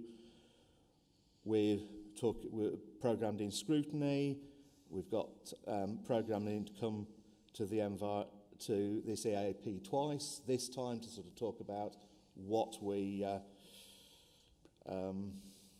planning to do and seek your ideas. The plan on the 8th of May would be to come with the draft BSIP for comment. We'll engage with the Enhanced Partnership. The plan is twice. The first of those is probably going to end up being in April now. And the plan was to go to executive just before we had to submit to the DFT on the 12th of June. Unfortunately, the executive meeting has now moved to the day after we have to submit to DFT. So we'll probably have to submit, because effectively if we're going to engage with anybody, well, we've got two alternatives almost. We can engage with people or we can write the plan if we were to go earlier, but we can't do both from the starting point. So it'll probably have to be a submission subject to being approved the following day. It's possible we could go and say, would they mind if we submitted it 2 days later? But, so that, I think, is the last, yes, that's the last slide.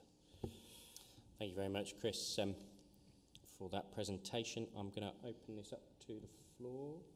Councillor Buckingham, is that yourself as well? Councillor Mercer's first, Councillor North, and I'll come up on the rear. Thank you very much. Councillor Mercer. Thank you, Mr. Chair. I've got a couple of points. In my experience in this area, the dominant feature that determines whether or not people use buses is frequency. If the buses are London frequency, lots of people will use them. If they're the frequency we have around here, it's very difficult to persuade people to wait half an hour or an hour for a bus, which then stops half a dozen times. But one of the journeys, I think it was from Raunds to Northampton, we timed it at just under 4 hours because you had to change several times and you had to wait, and it worked out an unsustainable time, which meant it was impossible for anybody to commute between, say, Raunds and Northampton at the time. That was an experiment we did a few years back. I don't know what the timing is now, but the frequency is the issue. Now, you can do several things. You can either have more bus routes or you can have fewer routes with more frequency. We've taken the former route, the former option, with trying to have more coverage, which is, as you pointed out, has led to, because of COVID, to a lower frequency. Now, my question is this: has there been a debate within the industry and within Northamptonshire's councils about frequency versus coverage? That's the first question. The second one concerns the implementation of electric buses. Believe it or not, there was quite a large number of electric buses in 1910. There were a whole system of buses, certainly in London, where they had trays of lead-acid batteries that were charged up, and every time the bus started getting a bit slow, they'd swap them out several times a day sometimes, and those electric buses were taken out of service and replaced by diesels because it was more convenient for the operators. Not for the residents who got the stench, obviously, but that's what happened. So effectively, we're returning to where we were over a century ago. Now, I'm assuming that that's going to happen, that we will go to electric buses fairly soon. But my question is this: how can we be sure that the additional weight that an electric bus brings, because of the weight of the batteries, will not have a significant impact on the road wear, going back to the earlier issue, because the damage to the road is proportional to the square of the weight on each axle. So just adding a couple of tons to the weight of a bus could double or quadruple the damage to the road. So 2 strategic questions for you. Thank you. So, of course, Chris, I'll allow you to answer those. Chris, I think one of the points that may help with Councillor Mercer and his first point on frequency, if I remember rightly, I don't think there's any specific reference to it in the presentation, but it might be worth mentioning the work that your team have done along with the home to school transport team as well, and trying to tie that piece of work together to look at it in a, forgive the expression, I know it's overly used, especially in political circles, but a more holistic approach to it. Thank you, Chair. Yeah, I mean, in terms of the frequency issue, a lot of it, and it is one of those things we certainly talked with Stagecoach when they were looking, how did they actually. Well, it's always been one of the challenges because there was always an impending cliff edge of government funding being completely cut off, that they were having to contemplate what would happen when government were finally, announcing what they were doing 2 weeks before the cut-off date, when they have to register any changes 13 weeks in advance, which is not an inconsiderable issue for a business. And one of the things that they looked at is they viewed that the problem was if you cut the routes completely, you wouldn't, that was it. Reducing the frequency was the platform from which to rebuild without having lost everything, deserted all the passengers. And in some ways, that's what we've been doing with some of the government funding we've got, is looking at which are the best routes that have the best chance of getting back to a higher frequency with 1 or 2 years of public pump priming money. What I would hope is that if we can do that, we can actually, if we're successful with those first ones, then we can apply to the same logic to some more services going forward. I'm also mindful in that of something I remember having a conversation with Burton, I'm not sure if it was actually Burton Latimer Town Council or just somebody from Burton Latimer some years ago. And Burton Latimer is an interesting place because if you look at what Stagecoach have done over really the period that since they bought United Counties at privatisation, that they've had several goes at introducing high-frequency services in the Kettering area. So at one time, I think there were the Magic Minis. We went with them in a partnership in the county of doing the Connect Kettering schemes, both of which got what was then the Route A, I think, or in Connect, it was the Route A between Kettering and Burton Latimer, which was at a pretty high frequency. But actually, every time they've done that, it's been the traffic congestion and the inability to maintain the timetable they've set that has always led to the frequencies being reduced. And, so that is, that's an example of how the various bits linked together.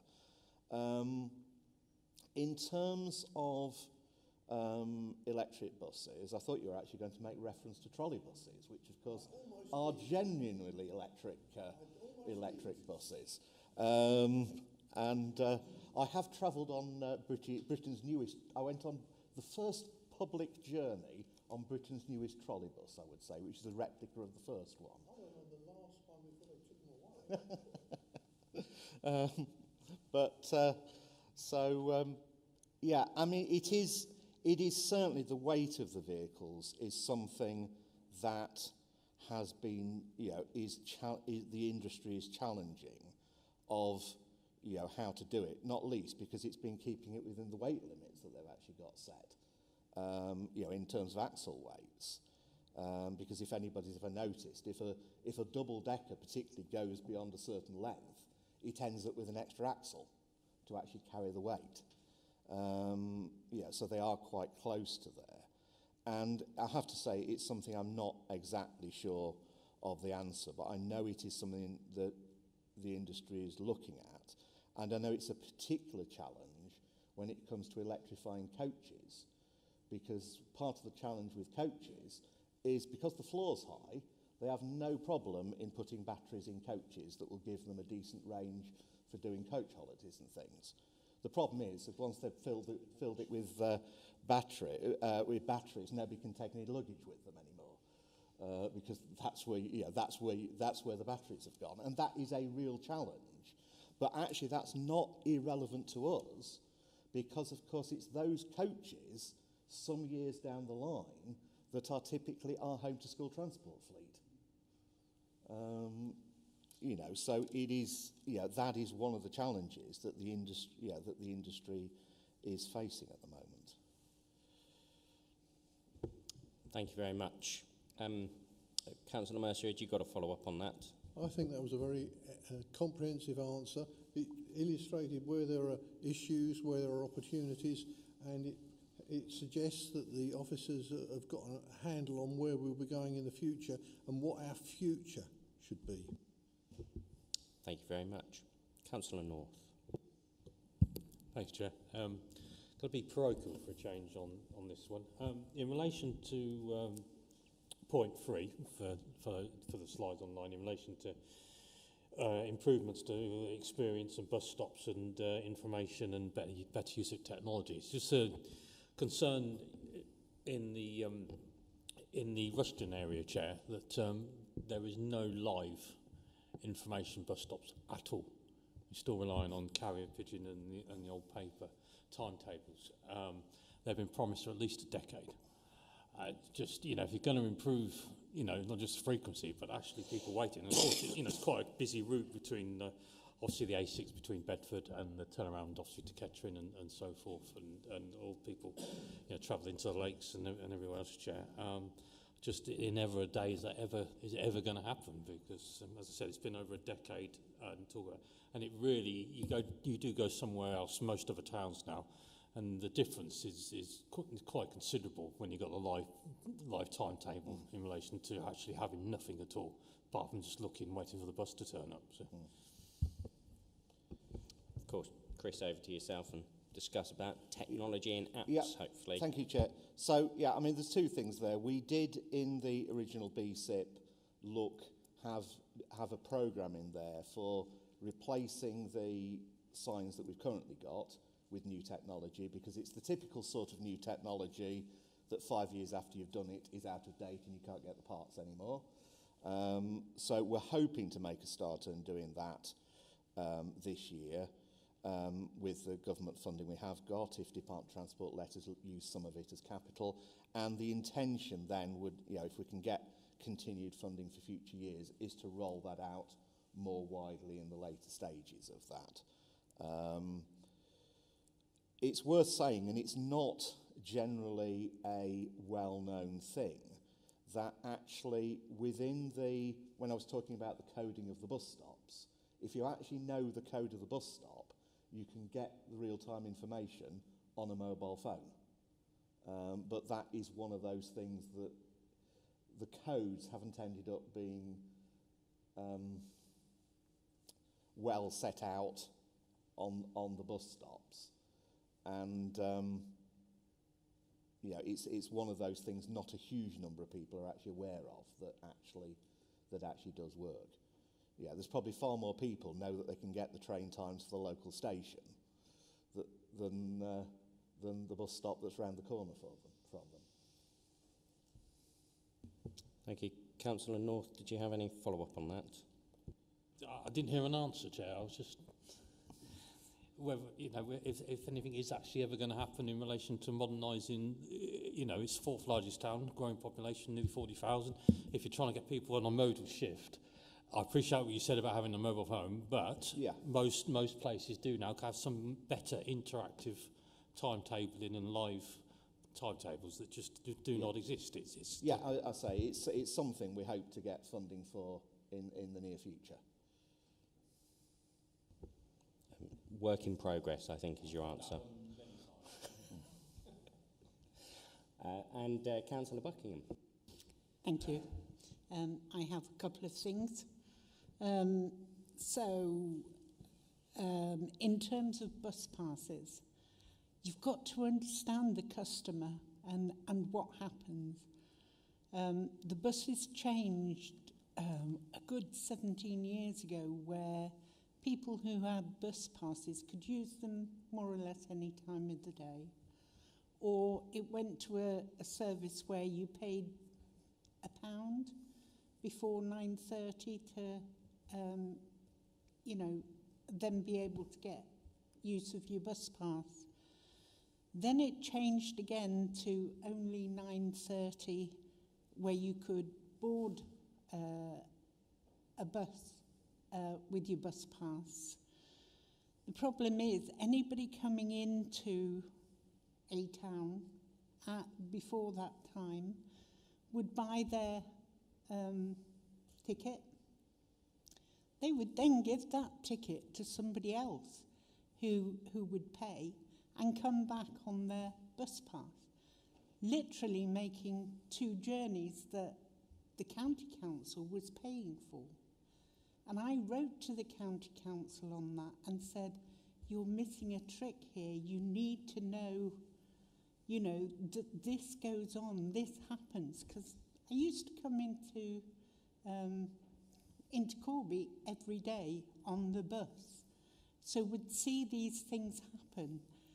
And you think, if people understood where they could save money, and this was one of those areas where they could have saved money, because if we'd have had a scheme of pay £1 before 9:30 and that kept on, you wouldn't have had that double whammy of using bus passes. So you would have a scheme where the bus ticket would be an all-day rove around Corby. So you would have somebody using somebody's ticket all day, and so wouldn't pay for that. But that double whammy, so understanding your customers, understanding how they use, how they get round things, and also routes. So in the last year, you've taken off one of the biggest routes within Corby, and that's Corby to the hospital. We know that community transport is one of the issues, and getting to hospital is one of the issues. But there's no direct route again to the hospital from Corby, whereas the bus used to be almost full, so can't understand why that route was taken off. And the last one was the rail link. And you used to have a really good rail link. It used to be part of the X4 route. And I'm like Councillor Mercer, I'm going back a few years now. But it used to link up 3 or 4 different stations, but did it quite quickly. Now it takes you from Peterborough to Milton Keynes, which is the X4 route, some of the time. It takes almost 4 hours. If you want to go from Corby to Peterborough, you can't do it because you've got to go into London and out again. And there's, that X4 route. So you've got to link up the East Coast, the Midland Main Line and the West Coast. And those East-West rail links aren't really happening. It's normally go into London and back out again, isn't it? So, it's how you do that in a way that makes it more suitable, more commercially viable. So you're not sitting on a bus for 2, 3, 4 hours. Sorry, just a few things that you might not have been aware of. Thank you. Of course, Chris, Thank you, free Chair. to answer. I mean, the first thing, probably one of the things to point out is the difference between day tickets and concessionary passes. So day tickets are nothing to do with us. They're typically in this area Stagecoach's day tickets. So it's that's their commercial product that they sell. The price of those isn't something, and the the terms and conditions of those that we set aren't ours. In terms of the government's reasoning why the statutory national scheme starts at 9:30, it's the fact that if you started it before 9:30, overall the number of extra people who would be travelling would mean you'd have to have more buses in the morning peak, which would drive because free travel generates patronage. That actually in the morning peak, because the morning peak is much more constrained than the evening peak, because basically people are going to school at the same time people are going to work, which typically they don't do to the same extent in the evening, it would have led to a big capacity increase. It's also that point that from the council's viewpoint, paying for those extra journeys, we'd have to reimburse an operator for those journeys. It was an extra cost. And I know because initially when the government introduced the national scheme, it was delivered through districts and boroughs, as many councillors may remember. And when it was transferred to the county, because I won't quite say every district and borough had a slightly different thing of what it did, but there was a variety of who offered which additional elements. It was determined that particularly given the financial situation and the fact that Gershon efficiencies were being applied at the same time, and how on earth you applied Gershon efficiencies to concessionary bus use in terms of reducing budgets, that it wasn't something that be afforded. That is something that the council can consider at a future date, is extending beyond the statutory the statutory hours, but I say it would come with an extra cost. In terms of the linked stations, I mean, the X4 is particularly a route because of its length that has suffered from extended journey times. And it's also the challenge of that you get a relatively small number of the overall passengers, for example, in going into Peterborough, will actually want to go to the station rather than the city centre. And, how much resource is it worth to actually make that diversion around the station? And it's also, one of the challenges is that and I'll put this in a fairly blunt way, if the council tells me that its priority is to link up the East Coast Main Line and the West Coast Main Line, we can procure a bus service to do that effectively. But I suspect that your stronger thing is to provide a service that for your residents, for the residents of Northamptonshire. So for getting to the railway lines, which isn't, it isn't always easy, particularly when that involves going across the border in both those instances. So it is a challenge, and I know for years people have talked, in some areas about improving express coach links. But how do you actually do that when it crosses so many local government boundaries? Thank you, Chris. Councillor Buckingham, anything you wish to follow up on? Yeah, and when I was saying link up East Coast, Midland and West Coast, there is, so if you're working with train operators as well, the line that does that is the line between Peterborough and Birmingham. which links up all three. So maybe it's having more trains through some part. One of the biggest problems that I faced, and I travelled all over the East Midlands, was getting between Oundle and Northampton. It would take me so long to do it, whereas I could go to Leicester in half an hour. So it's not about providing those services, it's about providing methods to get to the best place, to use services that will link up. And that was all I was suggesting. You know, there is a case for, you know, an integrated travel hub somewhere. And, you know, using some of those trains and using some of those buses in a better way that will bring those about. And that just needs thinking about or discussing or, you know, and that's all I meant on that. Thank you. I'm not sure if there's anything for you to come back on that one. No, what I did forget to say, Chair, is the service from Corby to the hospital is one of those we're looking at reinstating in the coming months. Thank you. Is there anything else from any of our other members? I'm conscious of time. No? Excellent. Right, well, in that case then, I shall hand over to my co-chair for item number 6. Okay, so next item's the rough sleeping service. So over to you, Sarah and Suzanne. Welcome.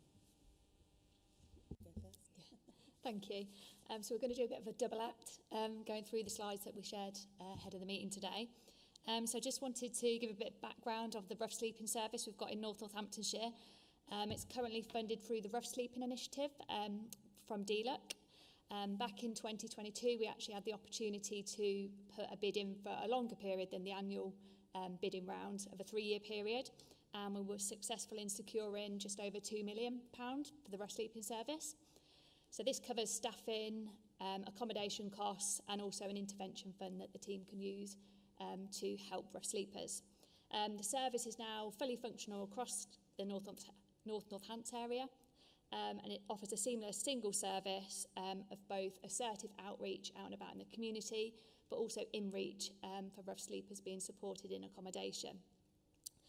The team have a good presence locally, and they get involved with partner agencies and build strong relationships. So they're out and about, very visual, and support rough sleepers on the streets. The current funding is in place until the end of March 25. So we're currently looking at opportunities for how we fund things going forward.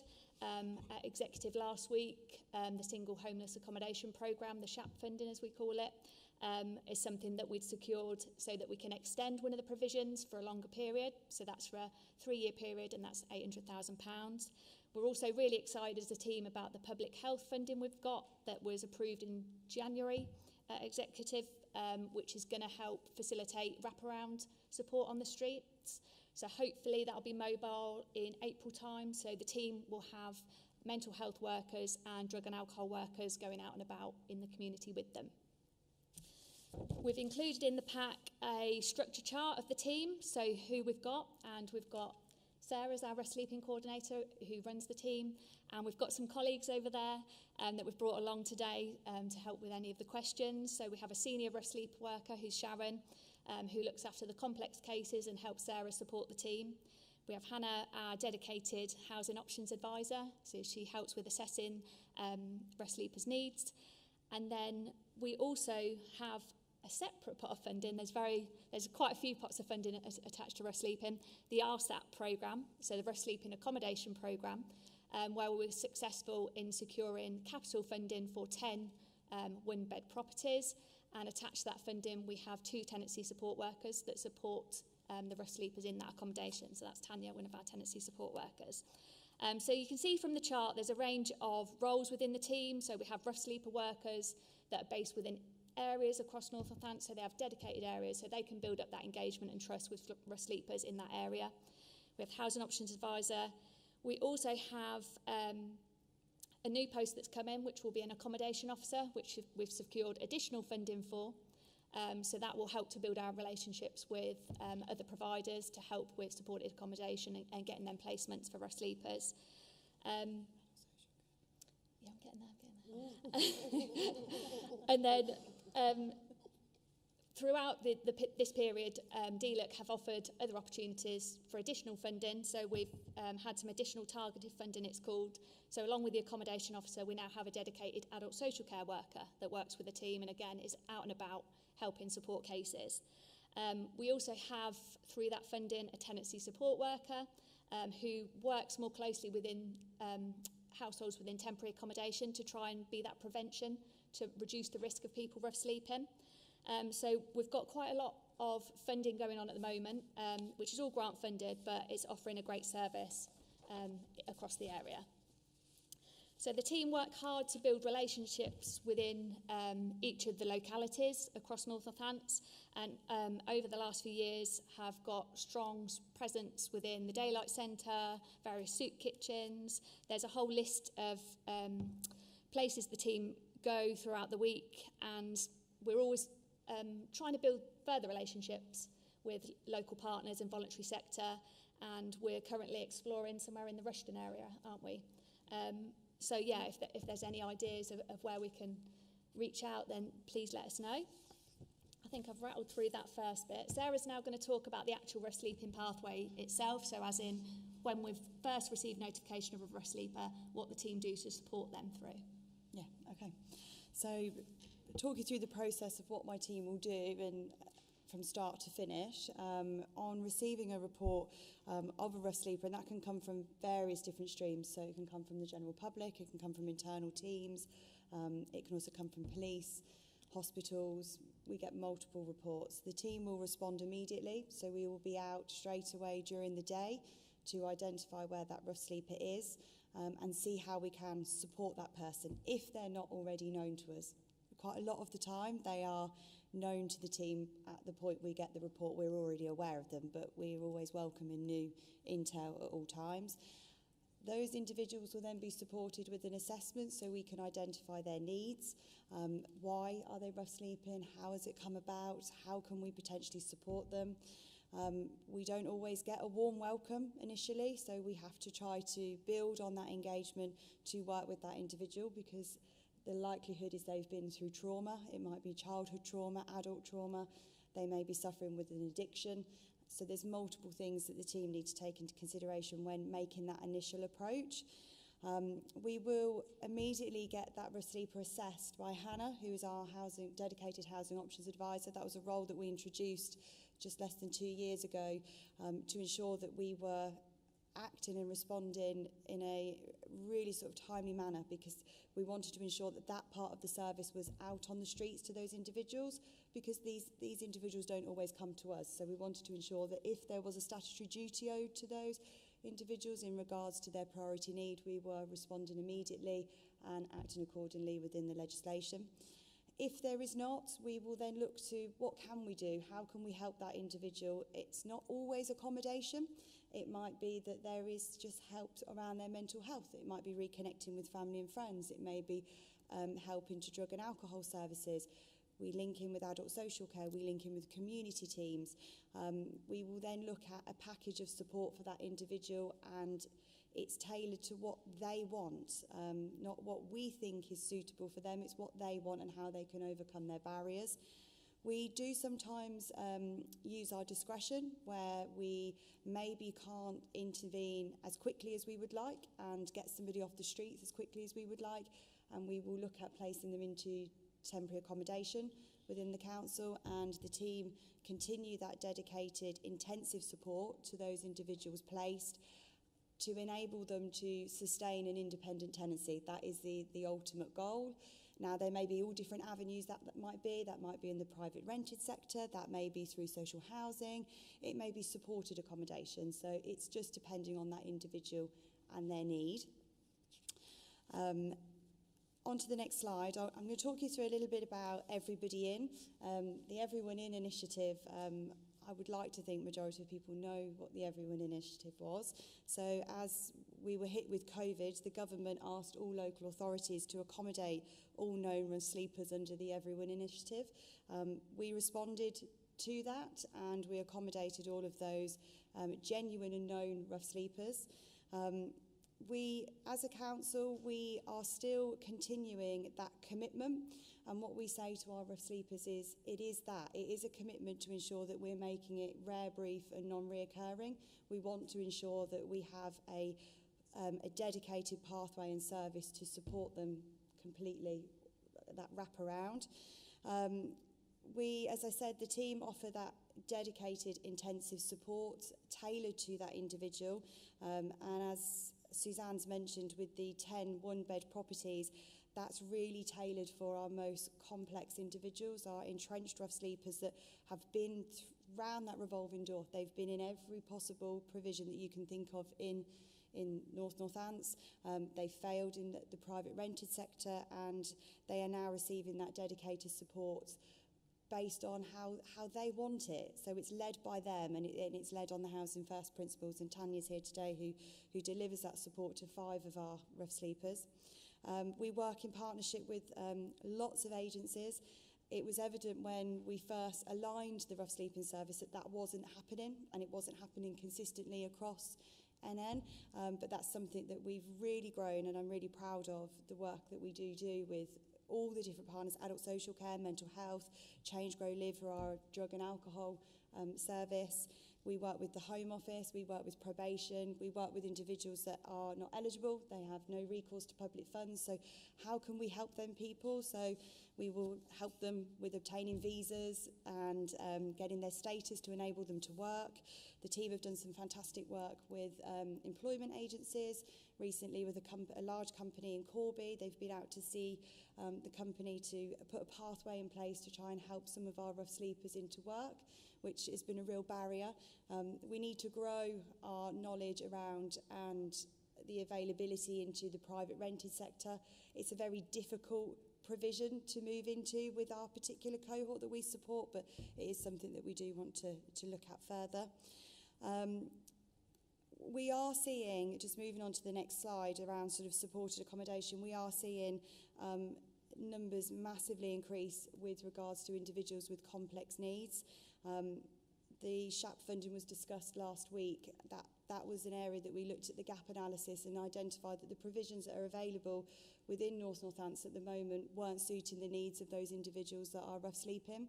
They have significant support needs and are often rejected or declined from these provisions due to multiple reasons, and we want to remove that. We need to take that barrier away. We need to ensure that we are supporting every element, every individuals with maybe low needs up to high needs, so that we can deliver that service to all of the individuals we support. As I said, we do have our NGU properties, which has been a really, really good asset to help those entrenched rough sleepers, and they are all occupied with, there was 10 occupied. Yeah, moving on to the data, you're going to take over here. Yeah, so we've included some of the rough sleeping data that we monitor. So the first lot is the rough sleeping data of the single night snapshot. So each month the team on a single night that's chosen all go across their localities, and we monitor the number of rough sleepers bedded down. So this is something in line with what we do on an annual basis, our government requirement that we do an annual count across the country. That always happens in the same period. So we follow the same methodology. So the chart shows, broken down by locality, the numbers that have seen across the year to date.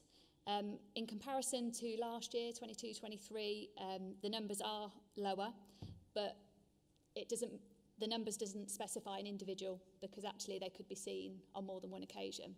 But in 2023, there was 200 rough sleepers seen on the single night snapshot across the year. And to date, there's been 165 up to the end of February. So by year end, that should be a reduction. Just profile data we also collect, which we've not got included in there. But for example, in February, there were 16 individuals on the single night. 4 of them were female, so predominantly are male individuals. And 63% were UK nationals. And all of the rough sleepers seen were above the age of 25. Along with that, we monitor the number of rest sleepers that are accommodated in what we call our rest sleeper accommodation, so our discretionary accommodation, just to keep an idea of the numbers in there. Looking back at 22-23, the highest point there was 37 individuals in accommodation. The team have worked really hard this year, and you can see the difference in the figures. And at February, there was only 9 rest sleepers in this type of accommodation. The team have done a fantastic job in terms of actually getting people into accommodation direct from the streets, and I think we've got that as another slide. So just on the next slide is the move-on data, which is broken down from the rest sleepers that are moved on from our discretionary accommodation, or the rest sleepers that are actually supported direct from the streets. So in 22-23, 107 individuals were supported to move on, and 63 of those were direct from the streets. So I think that's a great achievement for the team across all localities. In 23-24, so this current year, we've had 51 individuals supported into accommodation from the streets, and 25 individuals moved out of the discretionary accommodation into suitable accommodation. At the start of this financial year, DLUC introduced a new rough sleeping data framework, which is linked to the Ending Rough Sleeping strategy. So there's a new set of indicators which is now comparable across the country to help track progress towards the vision of ending rough sleeping, with strapline that it's prevented wherever possible, and if it does occur, it's rare, brief and non-reoccurring. So within that new data set, we now monitor the total number of people experiencing long-term rough sleeping. And that's classed as an individual seen in 3 or more months of the last 12 months.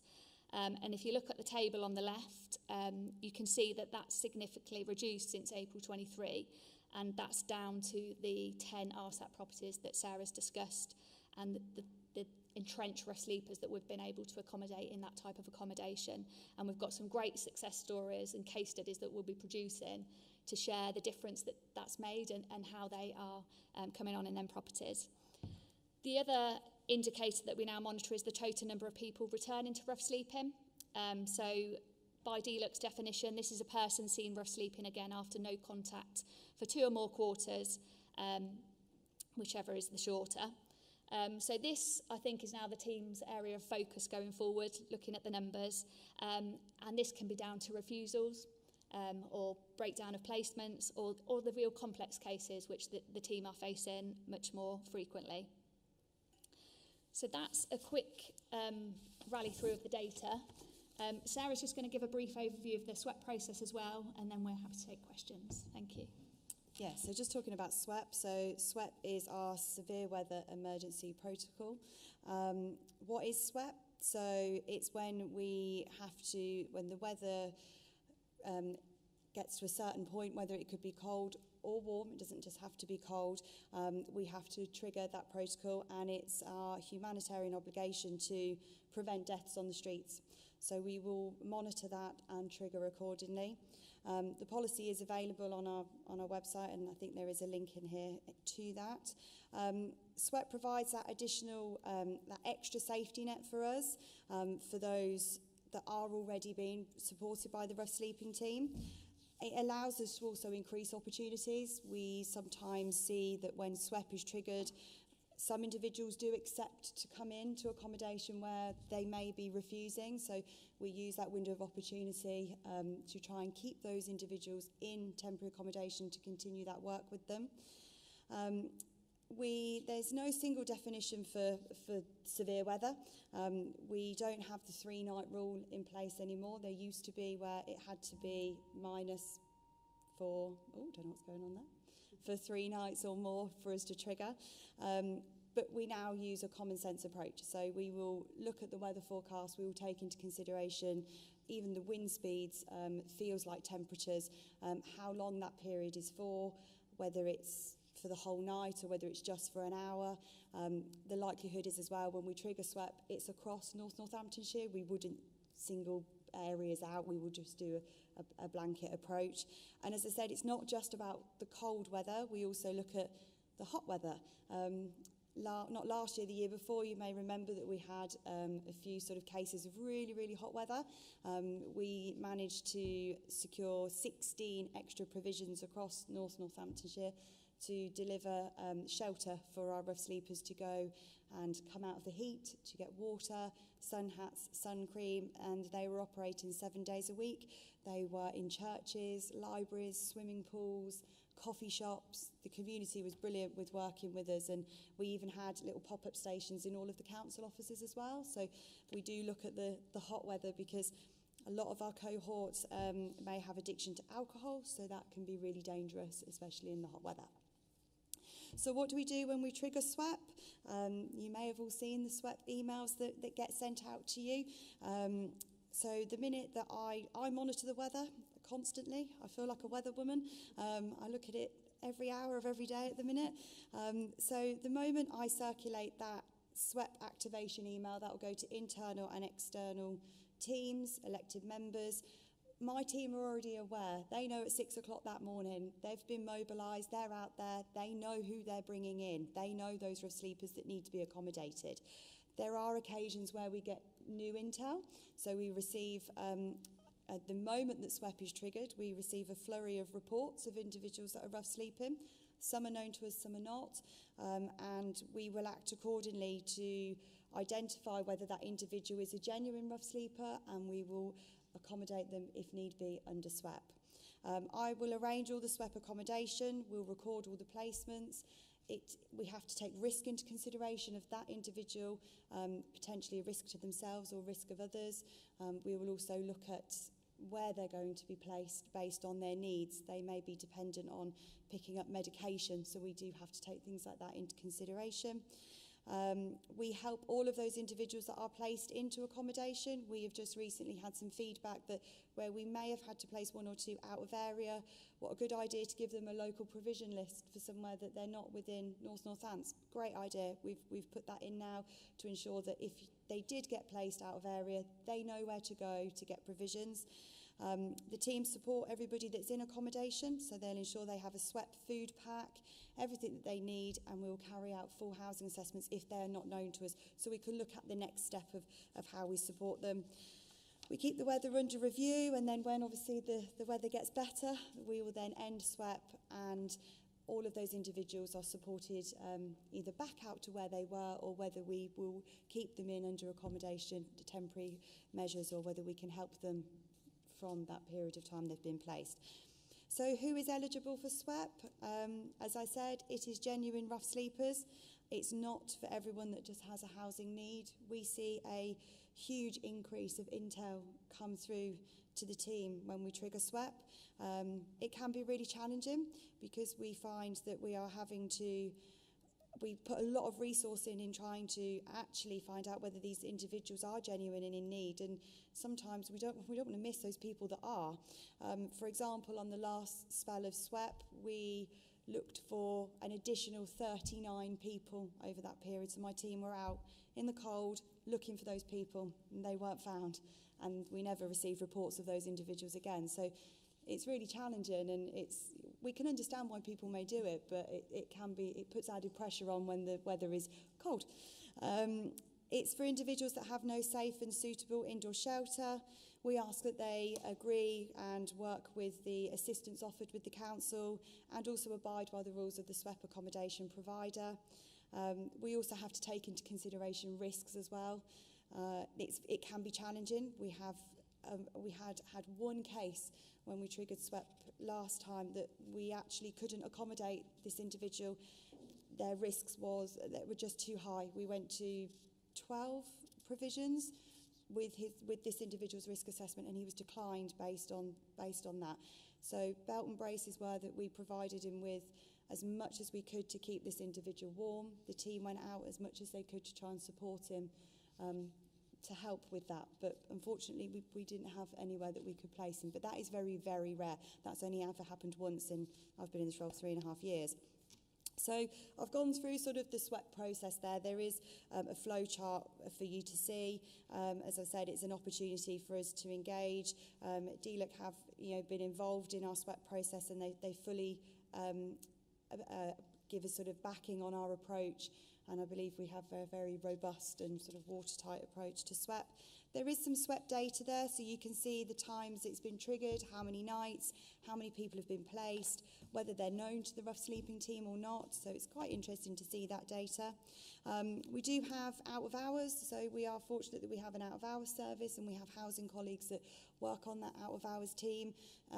When SWEP is triggered, my team and myself, we are out even more. So we're out in the cold trying to find individuals, and we will link in with our out of hours officers. If we do find somebody that we don't know, that we can accommodate them straight away and bring them in. We've got a dedicated hotline, and we do have a dedicated email address, and that is monitored during the office times. But out of hours then do pick up our calls when we are closed, but we do have a really good working relationship with those. So, yes, that's it. Open to any questions. Thank you. Let's go. Councillor Buckingham first. Thank you. And firstly, I would like to say congratulations, because it has been noted over the past sort of 3 years, the amount of rough sleepers. I mean, we used to have 28 people in a tented accommodation around the woods. There's not that amount anymore. It's good that you've got the Housing First model, and try to get people off the street and into that accommodation where they can get the help and support and then move on. So my question's really, and sorry, having a dedicated ASC worker and support workers, again, brilliant initiatives. My questions are around how long are they in the Housing First model before they have to move on? Are pets allowed? Because that's another of the areas where people don't sort of engage, where they can't take a pet, which has always been, I think there's only one provider that does it, and it's St Mungo's, that helps with accommodating the pet as well. Wondered about, so shelters, we used to, before COVID, we used to have a number of shelters. And I know some of my colleagues in sort of Wellingborough and Kettering and would still like to see some of that if there's a need, but I think, you know, you have to show that there is a need for that to happen. But would also like to, I suppose everybody wants to help, don't they? And, you know, setting up a shelter and, you know, having food and all that sort of helps. So is there some of that will sort of come back in any way, or do you feel that you've got enough coverage? I'm sorry, I keep asking questions and I do apologise. I'll leave it there. Firstly, just thank you both for your presentation. I will answer your questions, Councillor Buckingham. I joined NNC because I wanted to work in an organisation that made a difference, and I hope that the presentation from colleagues today shows that the Rough Sleepers team are making a difference in some exceptional, difficult circumstances. I also want to clarify that SWEP is an enhancement, so everything you've heard that we do for SWEP, we are doing day to day, every single day, to support our rough sleepers. And when we go out and activate SWEP, we must be clear that it is for a potential risk of life and the humanity risk. So when we have 3 or 4 days of what we might call really, really, really rainy weather, that by its nature will not activate SWEP. And so we will often get calls where people say, it's really bad, you know, it is actually cold, we need to activate SWEP. And unfortunately, that's not the criteria. You will also have heard of those 39 cases. Some of those 39 cases can be one individual being spotted in 4 or 5 different places, because human nature says if it's cold or it's particularly hot, you will tend to move. But we don't know that, so the team will go out and they will look at all 39 locations. And the last SWAP activation, they went out to all of those locations and individuals were not there. In terms of the shelters, I think shelters can play a place, but I'm not convinced of the need for homeless shelters. And homeless shelters can in themselves present other risks. So you can potentially put a number of vulnerable people into one place with other vulnerable people and complex cases, and there have been issues of assault, serious rape, bullying and other issues. So I feel that we can provide support. Particularly we're talking about those 10 units that we have, hotel accommodation and other accommodation that we can support. We recognise, and I'm a pet owner and lover, that having your pet, and sometimes that being the only other thing that gets you up and motivates you in the morning and is that other safe person or animal for you, really resonates with a number of our homeless people. You'll often find they will forego eating themselves for the benefit of the care of their pet. So we are trying to work with a number of agencies to actually look at accommodation where we could look after the pet, or work with other agencies who will foster the pet for the 2 or 3 days and look after the pet whilst we can provide accommodation for someone. And we would also do that if they had to have hospital accommodation, because some rough sleepers and families will refuse medical treatment if they actually can't have their pet looked after. So we do that, and we work with other agencies to be able to do that. So yes, I understand there is many requests for the hostel accommodation that you had in Wellingborough. The demand, we don't see that it is there, and it isn't always the best facility or use of being able to support somebody who is in crisis at that time. So I'm not saying it's off the table, but there is no evidence to myself or colleagues currently that resource is there. And we need to think about how we support people in a different way with different needs. We also, when we activate SWEP, we do see a number of people come into our area claiming to be homeless, and investigations will show that they're not rough sleepers. And in recent cases, we found that they actually had a connection in the West, and we needed to speak to colleagues in the West to say, actually, you need to support this individual to provide and get that support. So looking at lots of different avenues, but I want to ask people to recognise as well that when SWEP is activated, it is colleagues and officers here who place themselves in that same condition of risk whilst they are going out to support our other vulnerable residents. So at 2, 3, 4 o'clock in the morning at -3, there are a cohort of committed staff who do that in SWEP, but they are doing that day in and day out.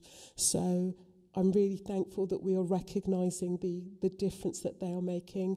To all of my staff who take part, my personal thank you. You make me exceptionally proud to be the leader of there. Is there more work to do? Of course there is. One of the things we also need to be clear is the funding. The rough sleeping team is funded till 2025.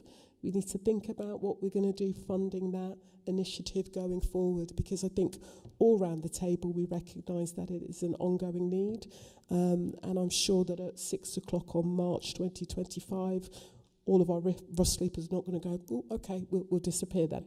So, we need to be realistic that we need to provide and continue that work.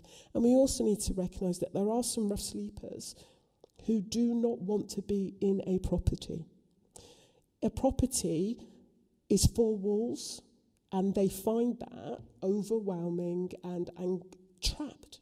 And many of us will think, well, that can't be, but it is. They are not able to cope. So some of the accommodation that we go into, teaching them some of those skills about how they can survive, learn some of the skills that they can to help them if they want to transition into a tenancy, because this is about their individual right also. But I think we're doing a great job. The figures are showing it, the intel is, and we will continue to put that committed support in, and we would welcome your support in terms of engaging and supporting us to do the great work that the team are not only doing, but passionate, absolutely passionate about delivering that service. So thank you, and I hope that answers some of your questions, Councillor Buckingham. Thank you. Thank you. David. Yeah, if I can just jump in then, I think Sarah wants to answer your Home First question as well, Councillor Buckingham.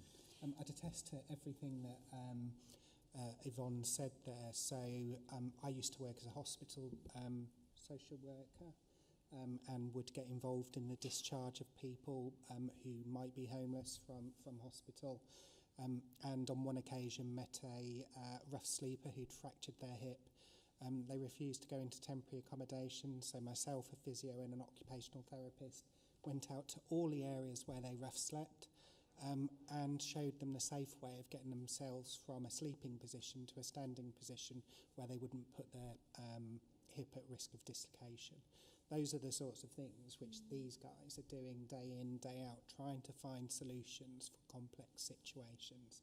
I'd also like to echo my thanks to the team because they do a fantastic job. Don't know whether Sharon showed me the took me on a special route or anything, but she did take me into woods and she did take me into fields and she did take me behind bins to have a look for people, and she did warn me that the person that we're going to try and find now is a user of substances, so please be careful of needles in the area where they are. So they are putting themselves at risk, but do it in a really non-judgmental way. I would, it is really admirable the work that they do, and it takes a certain sort of person who puts themselves into those situations and are genuinely just thinking about the person on the other end. Because what they do know is, well, it might not be tonight where that person says, yes, I'm now ready to access accommodation. It's those repeated visits. It's the building a relationship, the building of a rapport with people that makes that real difference, building up that trust. So I just want to say it because I didn't know whether I'd get an opportunity to speak, but it's important that you know that. We really do value you. Can I just come back on that? You wouldn't teach me how to get up from a, prone position with my hip, would you?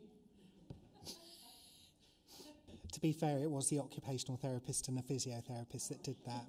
I just went to make sure that the risk wasn't too high.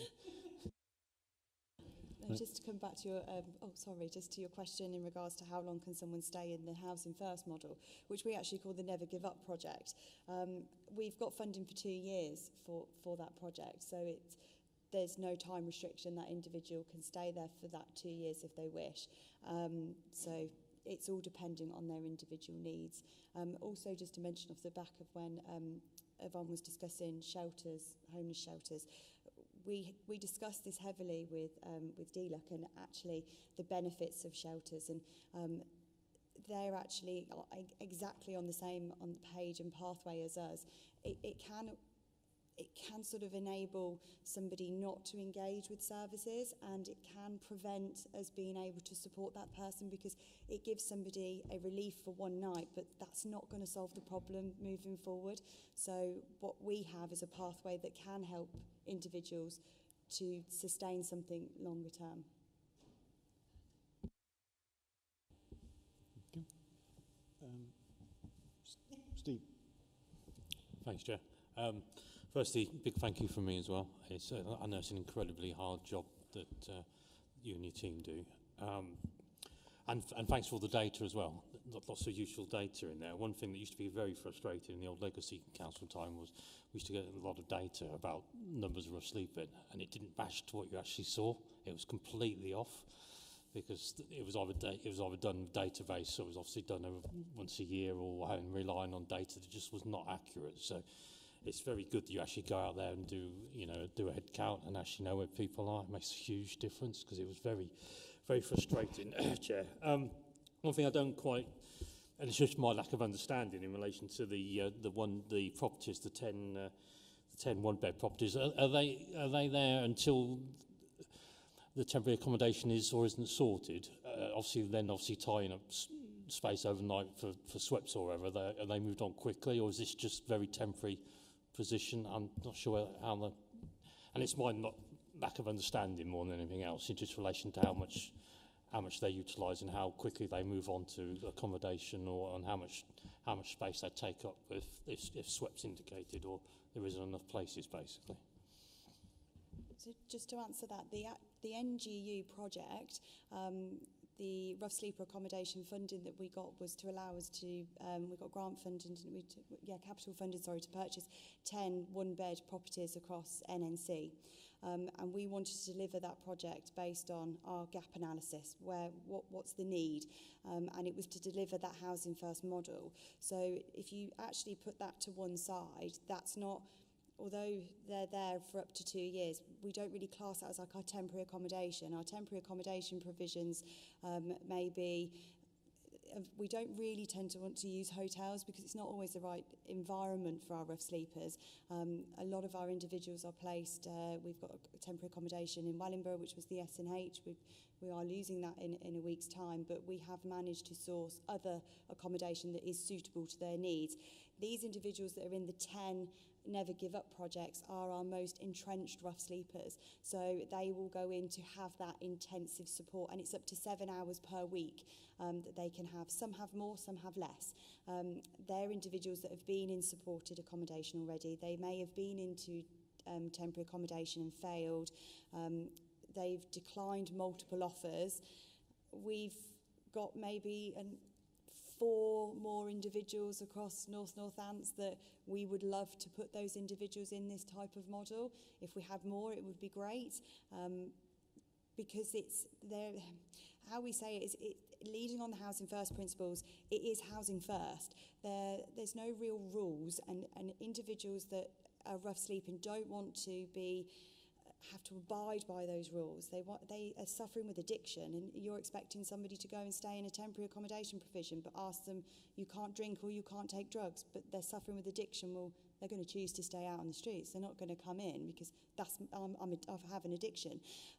We have issues with pets, as Yvonne has said. We are open.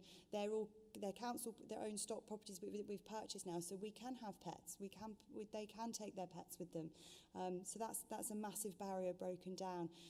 We need to do more work with that, but yeah, those 10 properties are for those individuals that are suffering with the most complex needs, and they can stay there for up to 2 years.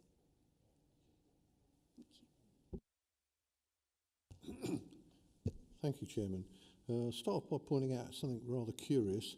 Since this council has been created, it's had 3 portfolio holders responsible for this area, and all 3 of them are in the room. Very strange coincidence. I've got several areas I'd like, if we could possibly have some more information. When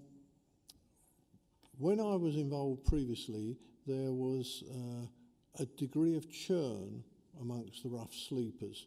The people who you saw one month, even if you saw the same number the next month, wouldn't necessarily be the same people.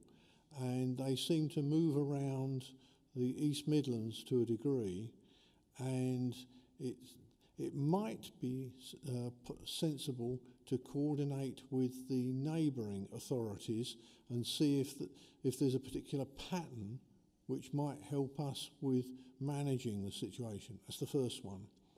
Right, the second one is that the barrack-like night shelters had to be closed because COVID spreads by infected aerosols, and if you're sharing a room with someone, you've got a pretty good chance of breathing in some of their exhaled aerosols. So my question on that is that given that COVID has largely waned, we've still got it there, but it's now an annoyance rather than a mass killer. Have any night shelters been considered for reopening, given that would give us an increase in capacity? That's the second point. Third one is that the street pastors at one point were very helpful to dealing with this matter, and I believe that there has been moves to try and reconstitute them and get them operational again. Is that a relevant factor in dealing with rough sleepers? So 3 questions. Yeah, so I'll just come to your first question. Funny enough, we don't actually see a lot of rough sleepers moving between here and, say, West Northants or Peterborough areas, and we don't actually have a lot of individuals now coming from other areas to here. It's very, very minimal. We do have individuals that may move from Corby to Kettering. That seems to be the area. And we have individuals that move from Wellingborough to Rushden. We don't really get the individuals moving from Kettering to Wellingborough. A majority of our temporary accommodation is in Wellingborough, so you may find that we have accommodated a rough sleeper from Corby that's been in place in Wellingborough, and they may, if they fail in their accommodation, end up rough sleeping or be back out on the streets in Wellingborough, but they tend to gravitate back to where they initially came from. But we do work strongly with our neighbouring authorities. I link in with all of them, especially West Northants. We have a great relationship, working relationship with them. We've learnt some great things from them. They've learnt some amazing things from us. They're coming to join us for the day next month to shape a bit more of their rough sleeping service on what our model and what we've got with we also do attend with DLUC, our nearest neighbours groups. So we have workshops that we attend where there may be trends with similar numbers, similar barriers, maybe issues that we are facing collectively as a group that we can bounce ideas off. So we are involved in quite a lot of that from a community point of view and linking in for ideas. In regards to night shelters, I completely understand from how when COVID happened, obviously the COVID restrictions and what we were faced with not having the night shelters available at the moment, we're seeing better outcomes for those individuals than what we were seeing prior to COVID. People are sustaining accommodation, they are flourishing, they are coming off the streets, our numbers are reducing, and I do feel that is because the pathway is fit for what we need to deliver. I believe that shelters are not, they will sustain that lifestyle. They don't necessarily overcome what the barriers may be to allow us to support that individual fully. So I think we are seeing better outcomes than what we did before when the shelters were available. I mean, they offered wonderful support and the community were fabulous in delivering that, but it's actually now we're seeing better outcomes for those individuals. In regards to employment, we really encourage our rough sleepers to get back out into employment. We have an intervention fund that we can utilise to enhance their skills. So some of our individuals have asked to go on forklift training courses, beauty courses. We try to be as creative as we can. When the team are engaging with individuals, we're trying to make it what we call as positive and meaningful engagement. It's not just getting that person to a drug and alcohol support session. It's, Sharon's been in shelters and schemes cooking spaghetti bolognese with them. It's teaching them life skills. It's how we can ensure that there's going to be no failings moving forward. And employment is a big thing that we are really trying to work with, and we have made some real strong links with some companies locally that are prepared to help, because although they are battling addictions, some of them have never really removed their whole addiction. So we have to think of their safety when they're working. So they may be alcohol dependent. So these companies are prepared to work with those individuals, but they will put measures in place that they wouldn't put themselves at risk in the work environment or others around. So we have had some really positive conversations with some companies. So we are seeing people getting back into the workforce, which is good. I hope that answers your questions.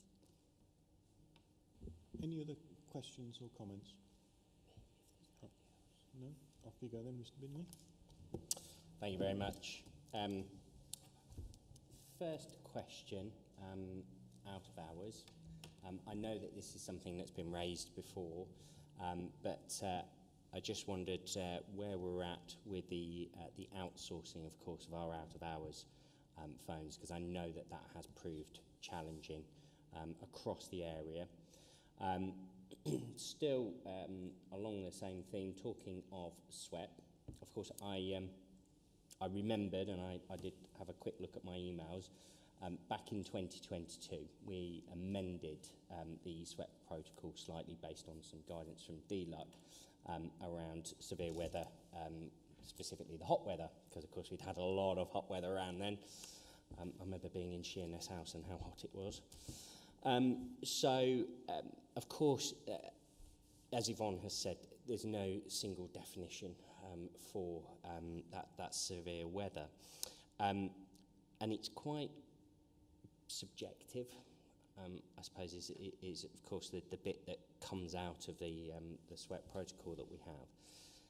Are we thinking about, or can we think about, maybe trying to tighten that up a little bit? Because I recall, I think it was perhaps a few months back, we had the high winds, and I think that as a result off the back of that, there was quite a lot of a debate from members as to why SWEP had not been triggered, and of course it boiled back down to the protocol and the fact that it is open.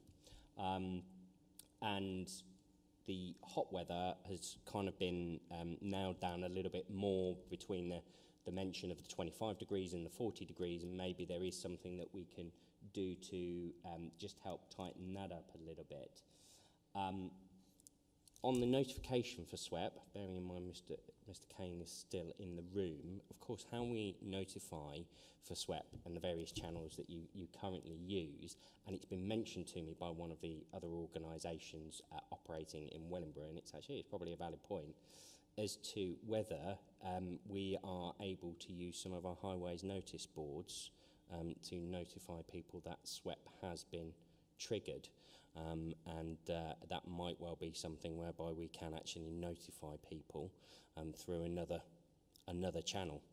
My one last final thing, temporary accommodation, because of course, again, having signed off the delegated decision for temporary accommodation costs previously, I know how much they cost, but you've mentioned the concerns around the lack of kind of wraparound care, and I didn't know whether we have got any plans or anything in the future pipeline to potentially look at our own temporary accommodation, so that we are not necessarily overly reliant on outsourced facilities, such as the recent supplier who, of course, has pulled the plug on us, and 3 months notice, I know, from that contract. That does give us a bit of time to deal with it. However, if we had our own in-house solution, we potentially would not be at their mercy with those kind of contractual arrangements, and may potentially also help us with providing that wraparound care. So sorry, there's quite a lot there for you.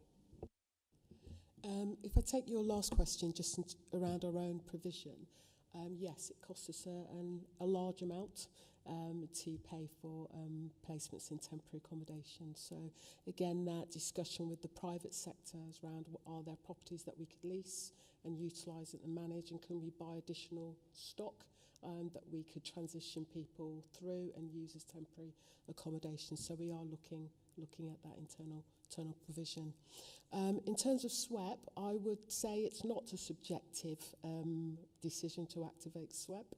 It's based on very experienced knowledge and data, and it is around the risk to life. So whilst it may have been incredibly busy, windy, there was no indication that would have activated a risk to life. That wasn't a particular where we would have had whether that people were lifted off their feet, for example, or whether there was high risk that buildings or other things would have fallen. So the windy weather is not always where we would activate SWEP. So SWEP has to be that risk to life. We may have a number of days where we're going to have some really rainy weather, but that would in itself not necessarily activate SWEP. And again, SWEP is that enhanced in terms of what we're doing on day to day. So I would say that it's not subjective. It's based on a lot of data, looking at the weather and our experience in terms of managing that. Common sense, though, if we looked on the article, the weather tomorrow, and anticipated it was going to be -4, then we probably would go, do you know what, we probably need to put something else in place if that actually happened, and we have to activate SWEP across all of NNC. So I think that we have the measure of SWEP absolutely right, and I think that we see that support that comes in when we're supporting people in SWEP, that we do have the right balance. And we also ask ourselves the question. So you will see communication between Sarah and myself going, this is a bit of a borderline kind of what one do we do? But it isn't one person going, things are a bit cold today, should we or shouldn't we? There is a lot of data, including the weather data and other things that are going on in terms of activating that. In terms of the out of hours provision is provided by a number of organisations that sit outside of they don't sit within NNC. There is a question around would that provision be better within? I think what's important is that we have a service that can get the information to us quickly and is set up, and that we're asking the right questions and they know where people are. We don't necessarily have that capacity or that ability internally at the moment. You know, I can ring my bank up and, I don't know, probably in, I don't know where, Uzbekistan. But as long as they've got the information and they've got the right setup and they can contact us and we can communicate and we can get through. One of the issues with SWEP that we had recently is that individuals started to ring outside of different numbers. And actually what that meant was, whilst we were getting 9 calls that should have gone through the contact centre, it actually held up the phone line for the individual officer who needed to be going out and providing that individual support. So I think there's aspects of that we need to tighten up. But I'm unconvinced that as long as we have a good system that gets information in quickly, that can triage and tell us where we need to provide that support, that can make sure that information is relayed to the right appropriate officer and skilled, experienced officer who can then go out there and look at that information. That was the same information provided to us that told us there were 39 individuals out there, and when we went, there were not 39 individuals out there. So I'm not wedded to where that contact centre is. I fundamentally believe it has to be effective, so it allows us at a local level to be able to go and provide that support. And if we can't do it locally, then we need to use an expert organisation who's doing it already. I think one of the complications we also had in SWEP is that SWEP was activated by a considerable number of other organisations at the same time, and that's unusual. And so that contact centre did unfortunately have the other demand of lots of things, people requiring it. But I think we need to focus not on location, I think we need to focus on delivering what's going to be the outcome of an out-of-hours contact centre. There was another question, and I can't remember what the... Let's Graham answer that one. I can answer that, Councillor Binley, but you won't like the answer. The variable messaging signs for which I think you're referring to have to be used specifically for messages with regard to traffic or transport relating either to safety or to transport management. I think we will be stretching the definition quite a long bit to be notifying people as well. Sorry.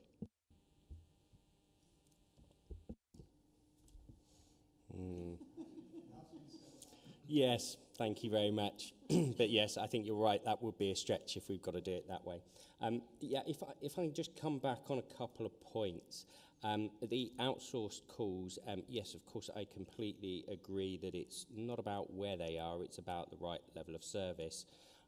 However, I think, of course, having experienced it as the previous portfolio holder, and also I know that there's been a lot of noise about it recently, I think that what my point was is that are we looking at those contracts, because I am aware that the previous sovereign authority areas are in they're covered basically by different other local authorities, because I know, because of course I've asked one of them, where are you, I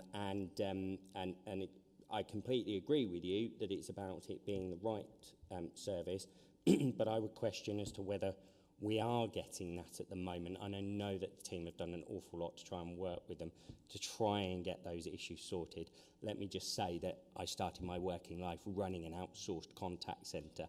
So, I mean, I know that you can get them doing what you need them to do, and at a cost-effective price as well.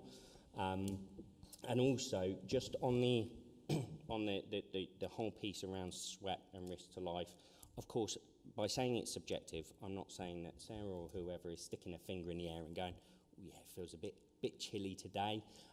You know, I think we've got a cool sweat. But when I say that it's subjective, is the fact that there is an element where it is open to interpretation of the individual, whereas when we look at highways, of course, we have a very clear protocol with regards to when the gritters go out. It's when it hits that certain temperature, members get the notification. It says when it's within this bracket, we will review it. When it's in this bracket, we will go out and we will grit the roads. My point is yes, you know, you say about the risk to life, but you know, is there a physical risk assessment being carried out at that point? Do we mirror the Met Office's weather warnings that we say, well, we've got a yellow, that's a questionable one, we've got a red weather alert, because of course that's all based on risk to life, isn't it? That's what the Met Office thing is. So do we link it to that or not? Do you see what I mean? Yes, so absolutely we do link into that in terms of risk for life. In terms of the out of hours, we run out of hours every single day of the week. So the out of hours does work because we're not getting challenges or problems every single day and all of the time. I think there's a particular issue in terms of intensity around SWEP. What we have done now is we are speaking with them, and we've done some additional training with them around, you know, asking specific questions. So more because often you'll get someone who call in and go, well, I've seen someone sleeping homeless near the woods, and we need them to say exactly which regional area, Kettering or Corby or by where. So we are trying to build up their local knowledge as well, so that they can ask some more specific questions when those calls come in. But it is something we know we need to review, and we will keep ongoing reviewing of that.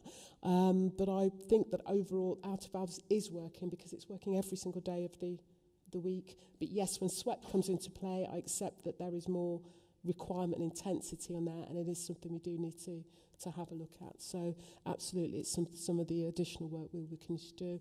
We are in some of the other contracts, and it is a system that overall does work for us. You know, I think there was one or two issues around SWEP, and I think some of the issues we had around SWEP recently was a misunderstanding from some areas of where some calls could get through. Now, also, we need to manage expectation. So some people said, I was on the phone for 10 minutes. They were on the phone for 10 minutes, but the call did eventually get through. And I think maybe that's an issue of resource, because you can't bring in 45 other additional people to pick up that phone line when SWEP is activated. And that's what we need to talk to the providers about is there something else that they can do when SWEP is activated. So I'm not saying we don't need to look at it more, but actually I do think as a model it does work for us, but there are certainly enhancements we should take away, and we should learn from every issue where there is an issue and look to do that. And we are looking and meeting with all of the providers to make sure that it's consistent and correct and right all the time. The out of hours call centre provision is part of Councillor Bundy's portfolio, so I've already spoken to him about when SWEP's activated to make sure that the call centres are aware, just in case we have the same problem we had in November last year where lots of SWEPs were activated and there was one person on the call centre. So it is enhanced. David? Yeah, I just wanted to sort of reinforce what Yvonne had said. We monitor things like the activity that happens in out of hours. If we were receiving complaints 365 days of the year, then it would give an indication that things aren't working. It's when there's unprecedented demand, usually an incident, or because it's exposed over a wider geographical area in that sense. You can't staff, and you know, I don't want to teach Councillor Binley to suck eggs if he's run a call centre. My first job was a newspaper round and then milking cows. So I'm not an expert at all on running call centres, but you can't staff them based on worst case scenario. you have to staff them based on what do the trends tell us, how do we manage demand as much as possible. There might be different ways of managing it, as we say, about actually changing the messages that you have if people can't get through, so that they understand why there are particular issues. And it might be we're dealing with severe weather in this area, this area, this area, this area. We have a number of ways of monitoring the concerns which are being raised, but please continue to try to get through. So there is something about trying to work on those bits directly with them. The notification around SWEP does go to the out-of-hours contact centre, so they are aware when we have initiated it as well. So, the back of that.